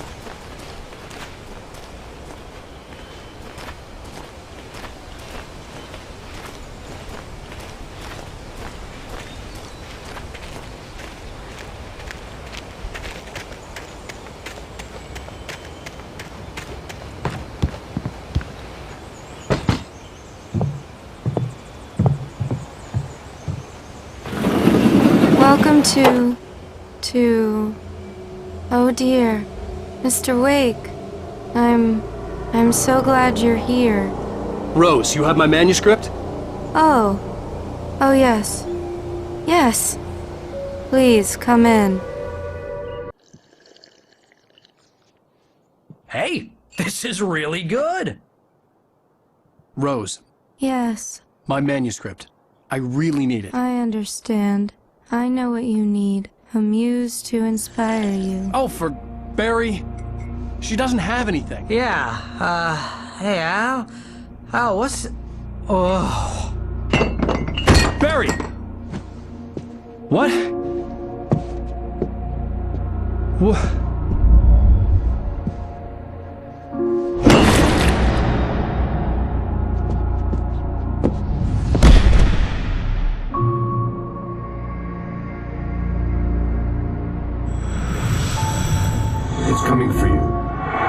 my barber's skin.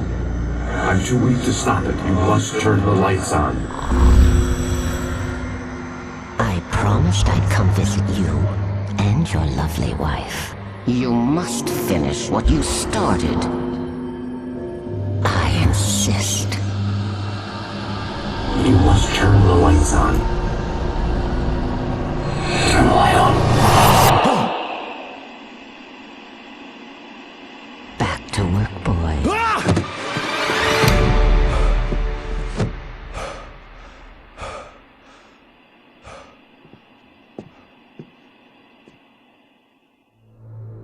I felt nauseous, hungover.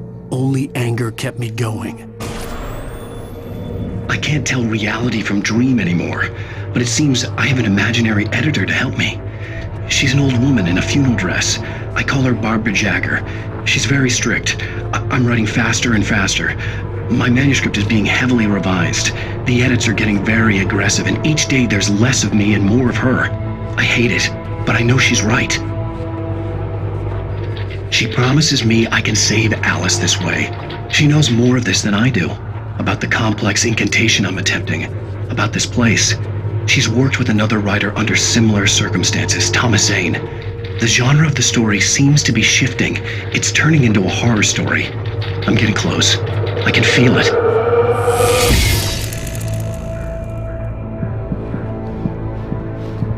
Rose took a day from me. I had less than 12 hours left to meet the kidnapper.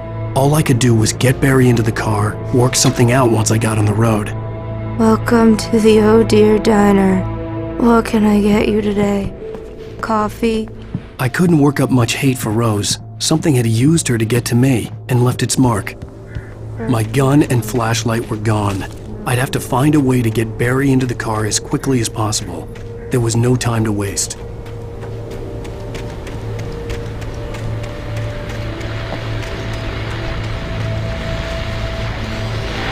I just stepped outside to catch a breath of fresh air. Let me tell you, the weather's getting heavy. Nights like this make me especially glad I'm here talking to you and not home in bed. Once the weather takes a turn like this, I can't sleep at all. It's all tangled bed sheets and dark thoughts, punctuated by the occasional plunge into nightmare. Is it just me? Well, perhaps it is. But I hope I can make the night a little bit easier to get through. Caller, you're on KBF FM. Hey, Pat, it's Walt Snyder. What's on your mind, Walt? Well, I ain't the way you are, but, well, I can't sleep either, you know? I just been staring out the window here, trying to make sense of it all, but, I ain't been drinking either, you know? I just... Well, you sound like a man with a problem, Walt. I had argument with Danny, and, then I got in trouble with the law, and, I'm just, well... I heard something like that, Walt. Yeah, well, he's, Daddy's my best friend, and, they let me out on bail today, and now I'm just alone here at the window, waiting, man, and there's something in the air tonight, man. I was just outside looking up at the sky above our broadcast tower thinking the same thing. What are you waiting for, Walt? I don't know. Something's gonna happen. I think I better go. Well, Walt, maybe... No, thanks, Pat. Well, good luck to you, Walt. Hang in there. Let's take a little break, folks. This weather's really something else, huh? How can I be sure?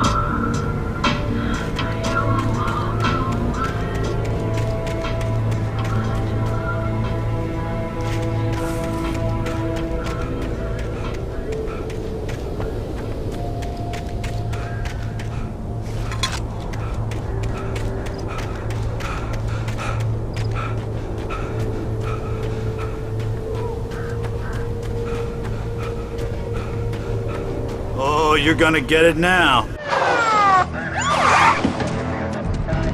God knows what you've done to that poor girl.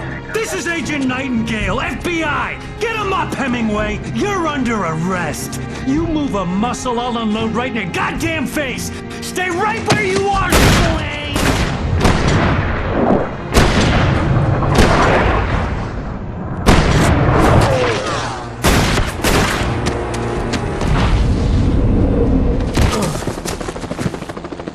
What are you?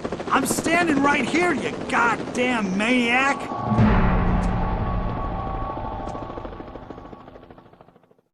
I hated to leave Barry behind, but there was no way I'd miss my appointment with the kidnapper. Give it up, Mr. Wake! Come on! Take it easy on us!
This horror was everywhere I went, circling me. The cops didn't stand a chance. They were after a writer, not a monster. Jacket, over. He's the guy we're chasing. If it's not him...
This is James. Mulligan, Thornton, come in. Over. Thornton here. James, we got both Wheeler and Rose in custody. They didn't put up a fight or anything. Why, they were... Hey, Mulligan, what are you doing? Come on! Sit down and give me that. James, Mulligan here. Over. Go ahead, Mulligan. Over. We got Wheeler and Rose here. Wheeler's drunk or hopped up on something. Speaking of which, that Fed had a pretty distinctive whiff of Otis Scotch about him, if you know what I mean. Over. I don't have anything on that, Deputy Mulligan. Over. Well, whatever. Anyway, Rose is just being plain weird here. You better get Doc in to take a look at both. Over. Gotcha. You better get them here quickly. The, Fed's gonna want to interview Wheeler. Over. Oh, yeah, I bet he does. Looks like they have a lot in common. Mulligan out.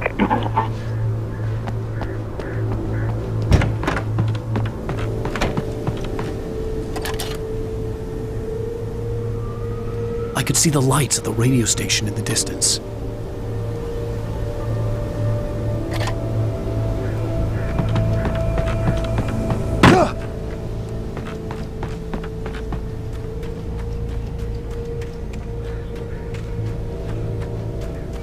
I imagined that the broadcast tower in the distance was part of the local radio station. Maine seemed like a decent guy. Perhaps he could give me directions to the coal mine.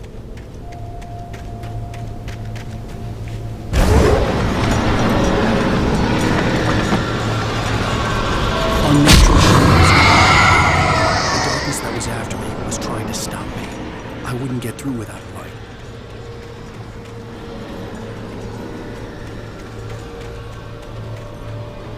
There was no power to the searchlight.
It took me a moment to recognize the flashbang grenades. They were an ideal weapon for my situation. Team 1, come in. Over.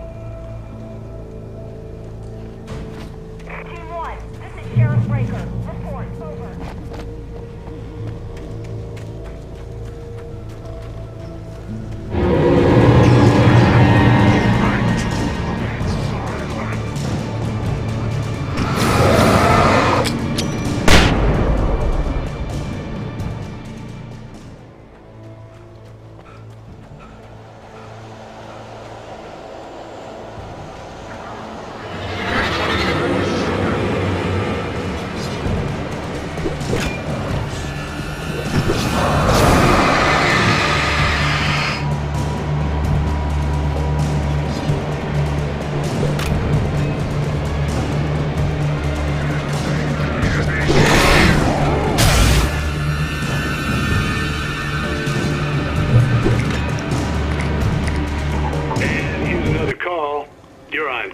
FM with Pat Maine. It's Milt Peabody, Pat. What's on your mind, Milt?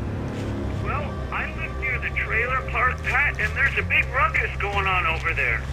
Well, that's just up the road from me, too. What's going on, do you know? I don't know, but there's a bunch of police cars there, lots of sirens, a helicopter buzzing around, and I think I heard some gunshots. Gunshots? Yes, sir, like from a pistol. So can you find out what's going on? Because it's just next door and they're popping off guns there. They're still shooting? No, it was maybe 10-15 minutes ago. It sounds serious, Pat. I'm telling you, it don't sound like no party. Well, I'm certainly going to give the station a call, Milt. Okay. You'll hear it here as soon as I hear from them. Okay, thanks.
Get to the coal mine.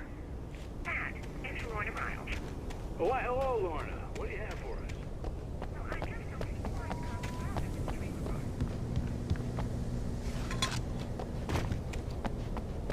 In a place like that, I mean, what do you expect?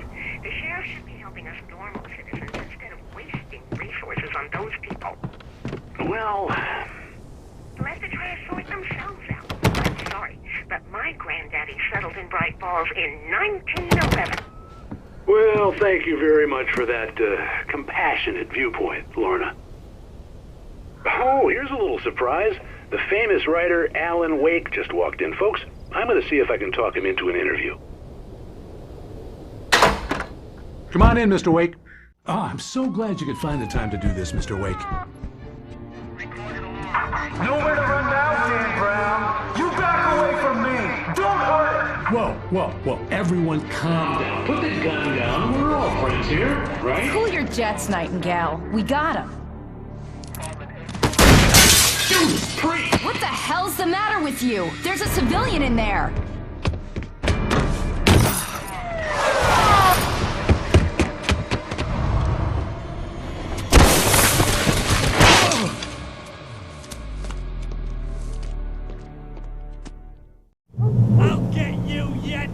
if it kills me, you hear me? You hear me, H.P. Lovecraft? I had fallen off so many cliffs it was ridiculous. That's what you get for naming a book The Sudden Stop. It was probably good I hadn't had the chance to tell Maine where I was going. I'd have to lose the cops and find my own way to the mine.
There was no sensible reason for the power company work lights to be here.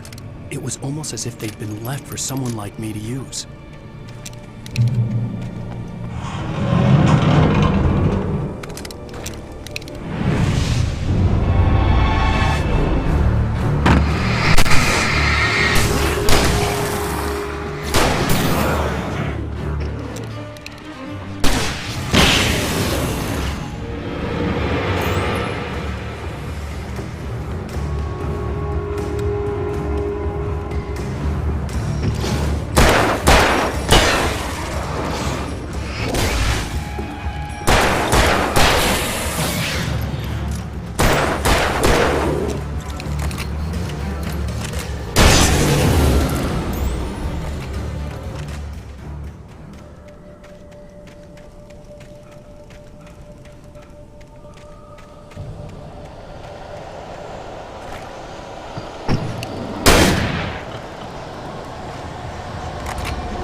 Hello?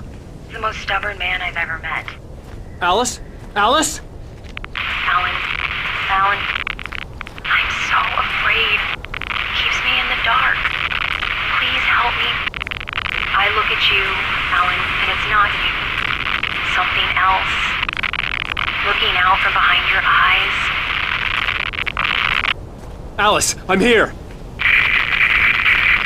I'm so alone here. It's all gonna go to hell. You need to be careful. Cooperate. The connection had been terrible, but that wasn't the only thing that hadn't been right with the call. She sounded wrong somehow, but she had called me.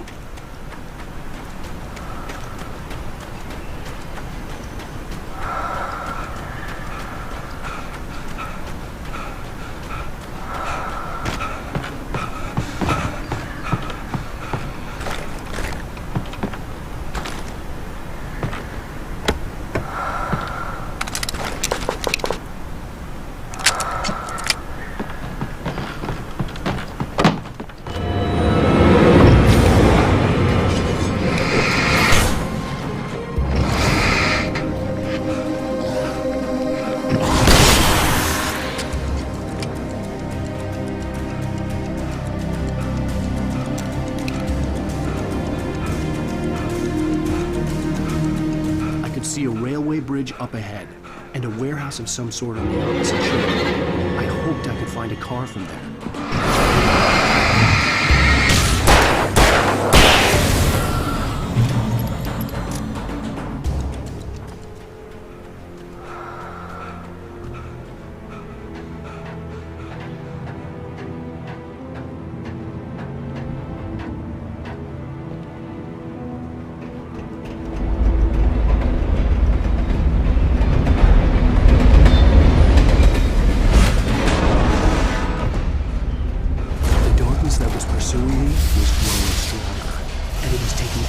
Everything in its path.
As a teenager, just starting to get interested in writing, Stephen King had been a source of inspiration to me.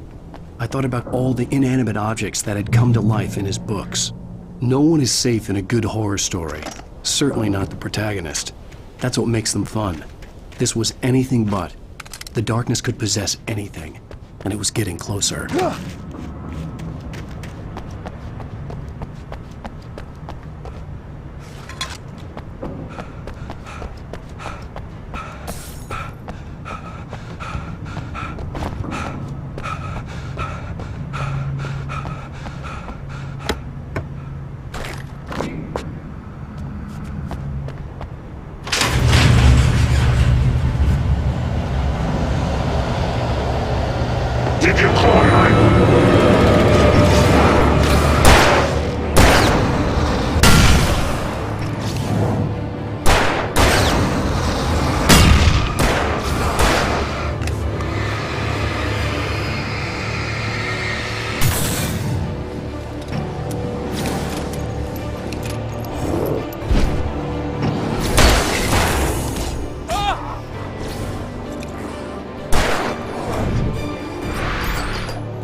Take the facts of our existence for granted, unaware that they are merely a thin veneer of desperate self-delusion, covering a vast cosmos of madness and horror. All too often, the stars are right. In Night Springs. Tonight's episode, A Family Occasion. Journalist Alvin Derleth's trip to study the local customs of an insular community in Night Springs has been less than successful. Until tonight. Well, I'm glad you changed your minds about this. Ancient customs, local mythology. My editor loves this kind of stuff. Well, Mr. Derleth, we don't want to feel like we're on exhibition, but you have demonstrated the seriousness of your intent. Oh, I am serious. Really, just do your thing. I'll stay out of your way and observe. Actually, I thought you could assist us. I'm afraid we are a man short. It would provide you with an intimate perspective. Could I really? Of course, Mr. Derleth. Well, I guess that's the least What would I have to do? Oh, here. Let me show you with a kiss.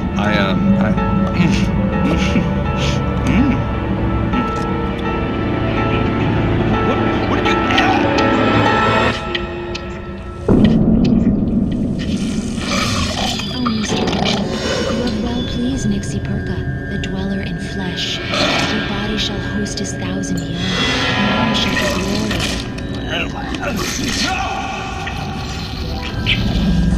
be Shh, darling, be calm. Shh. Alvin Derleth learned a harsh lesson. If you go looking for mythology, it may come looking for you.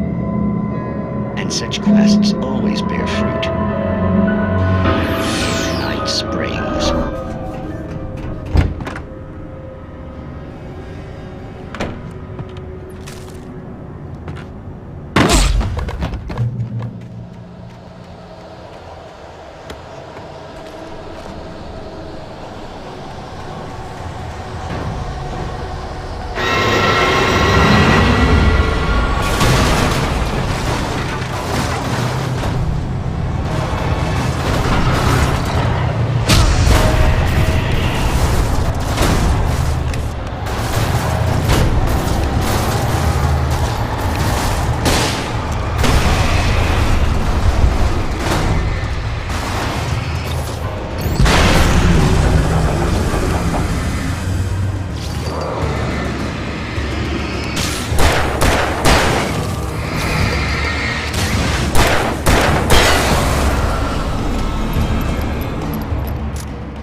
never been this glad to see the sunrise. I had a couple of hours to get to the coal mine.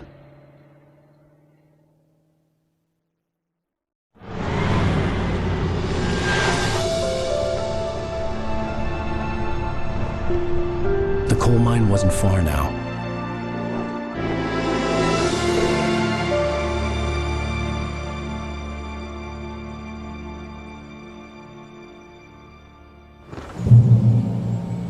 Today, I would meet the kidnapper, and he would give me Alice. I wouldn't give him any other choice.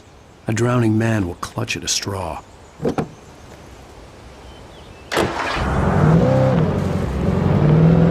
Little by little, without realizing it, I'd come to believe that the story in the manuscript was coming true. The current of its narrative had taken me deeper and deeper into dark waters. Alice had been taken from me. Barry was probably in jail. I was a fugitive from the FBI. The whole world taken over by the dark presence was trying to destroy me. It all felt real, but it matched a textbook case of insanity.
This is Pat Main, and you're listening to KBF FM. Folks, I want to apologize for kind of abandoning you to that looping music track last night, but I was detained.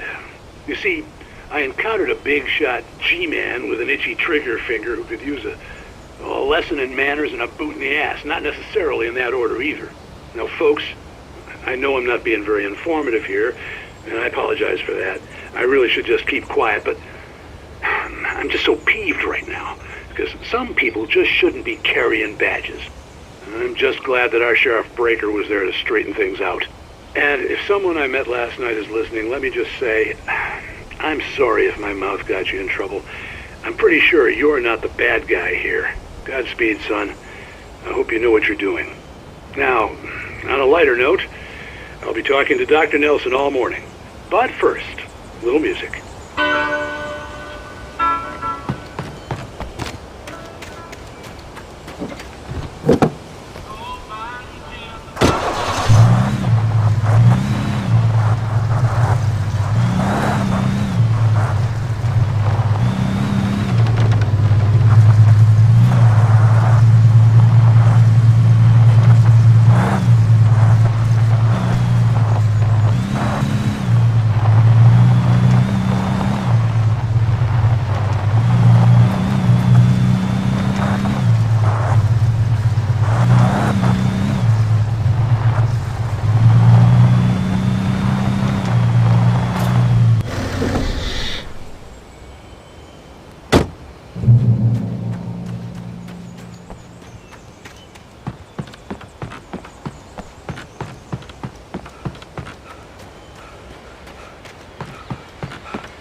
Welcome back to KBF FM.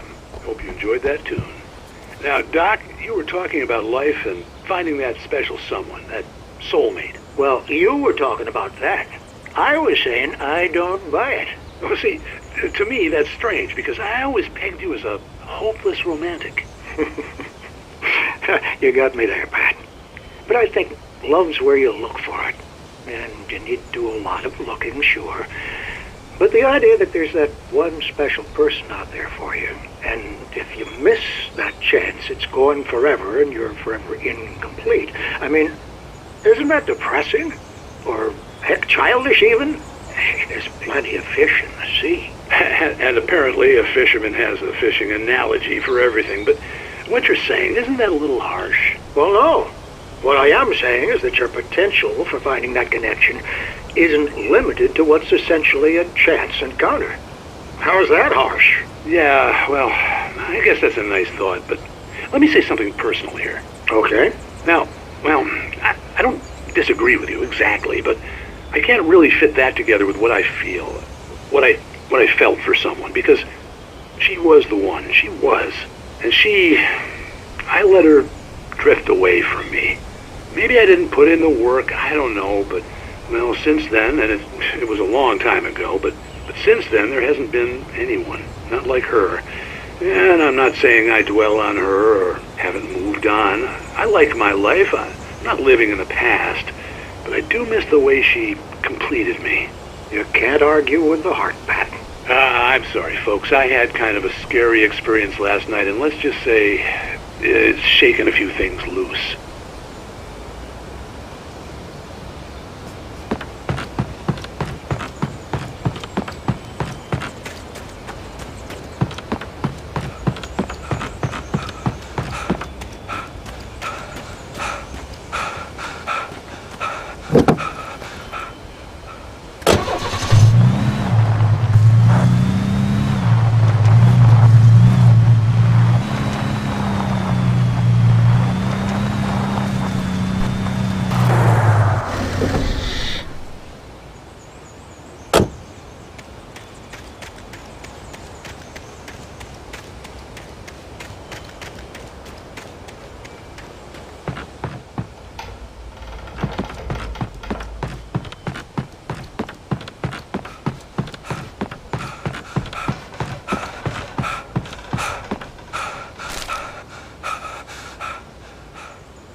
I was early. I was supposed to meet the kidnapper at noon in the main building. The coal mine was quiet. It was a museum now.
I didn't want to go outside.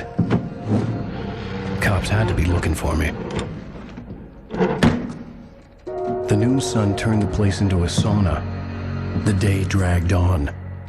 Different scenarios ran through my mind. Ways of how I'd torture the kidnapper to get Alice back. Or the different horrible things he could have done to her.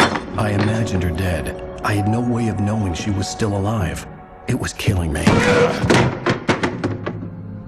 I was running on blind hope. It was all a waste of time. The bastard never showed up.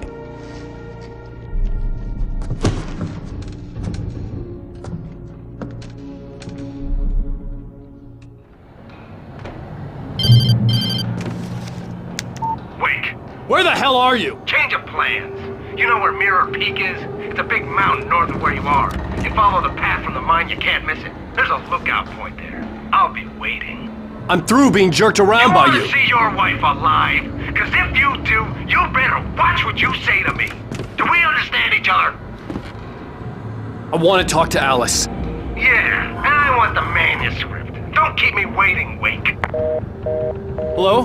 Hello! Ah! I'm gonna kill him! I had to get to Mirror Peak.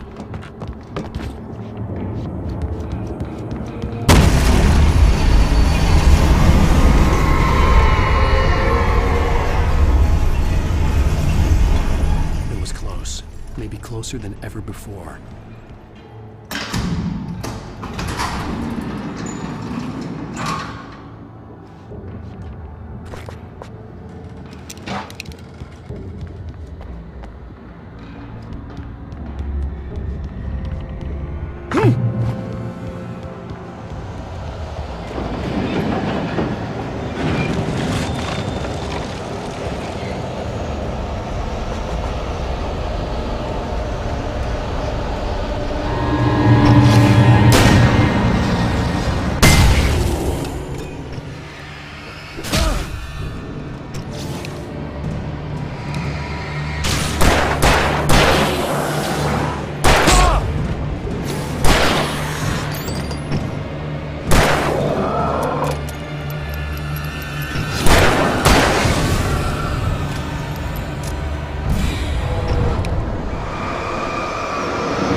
find a way to avoid electrocution.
There was no way the flashbang grenades were standard power company equipment.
I had no real plan. I was going to give the kidnapper all the manuscript pages I had for Alice. If that wasn't enough, I'd hold him at gunpoint and make him talk.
The dark presence was moving ahead of me in the same direction I was going. A cold feeling settled itself in the pit of my stomach.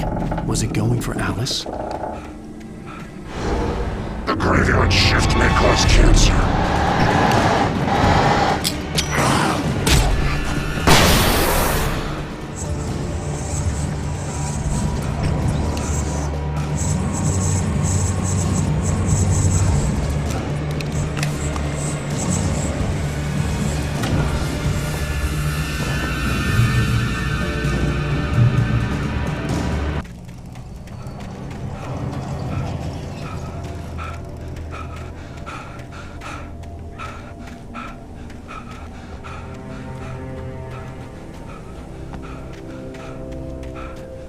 place was dead, a ghost town.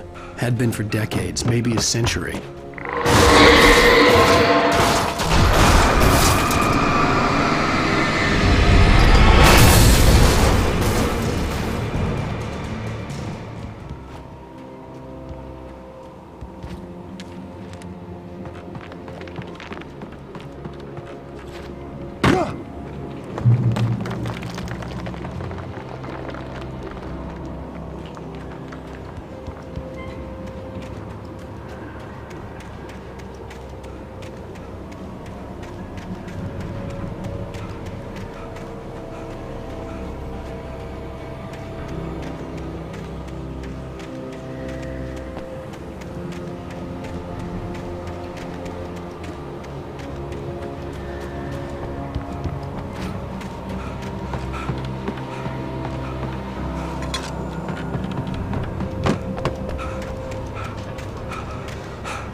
outside of writing is a struggle.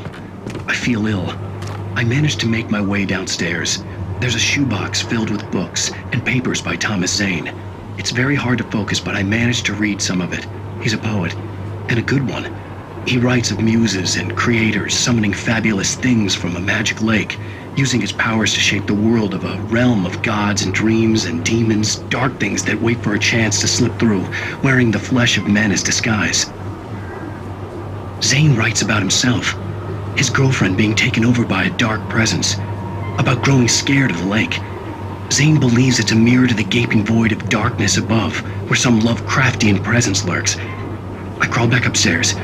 I'll borrow these things for my story. They ring true. They fit.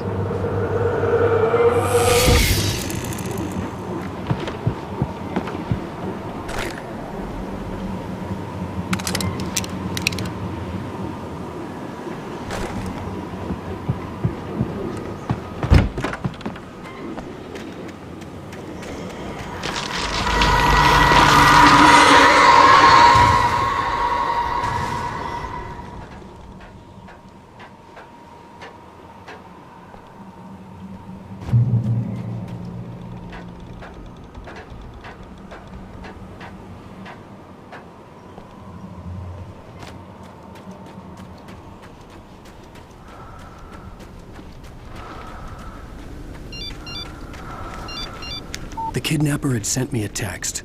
The message was full of spelling errors and insults. It was telling me to hurry up.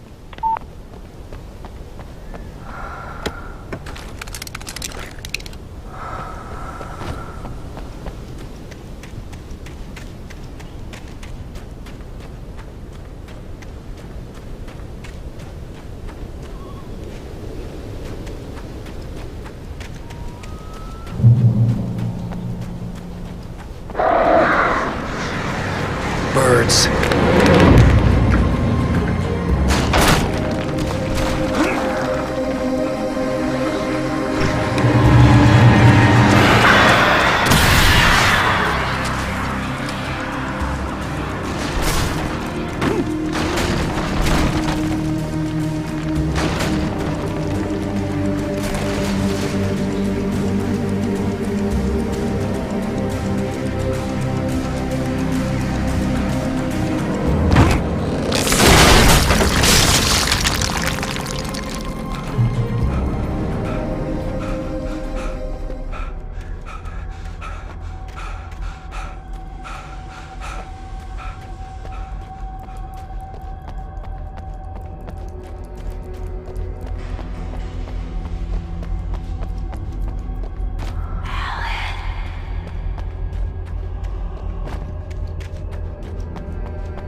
Without warning, the headache stabbed at my brain.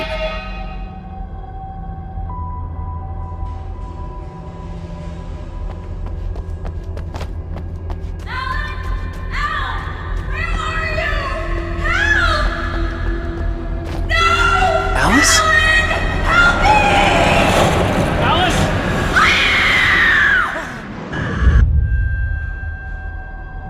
I'm losing it. I gotta get out of here.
I'd have to make my way up this mine shaft in order to go on. Maybe the machinery could help me with that.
Oh, great. Another cable car. Just great.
see Cauldron Lake. I thought I could make out the spot where the island and the cabin had been. There was a light near it. It had to be a boat.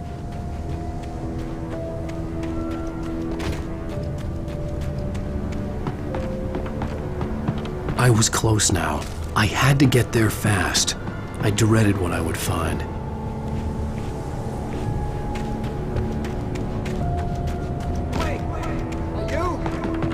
Wake? Hey, I'm here! I'm coming! No! Get away! Sorry. Please, it's lady.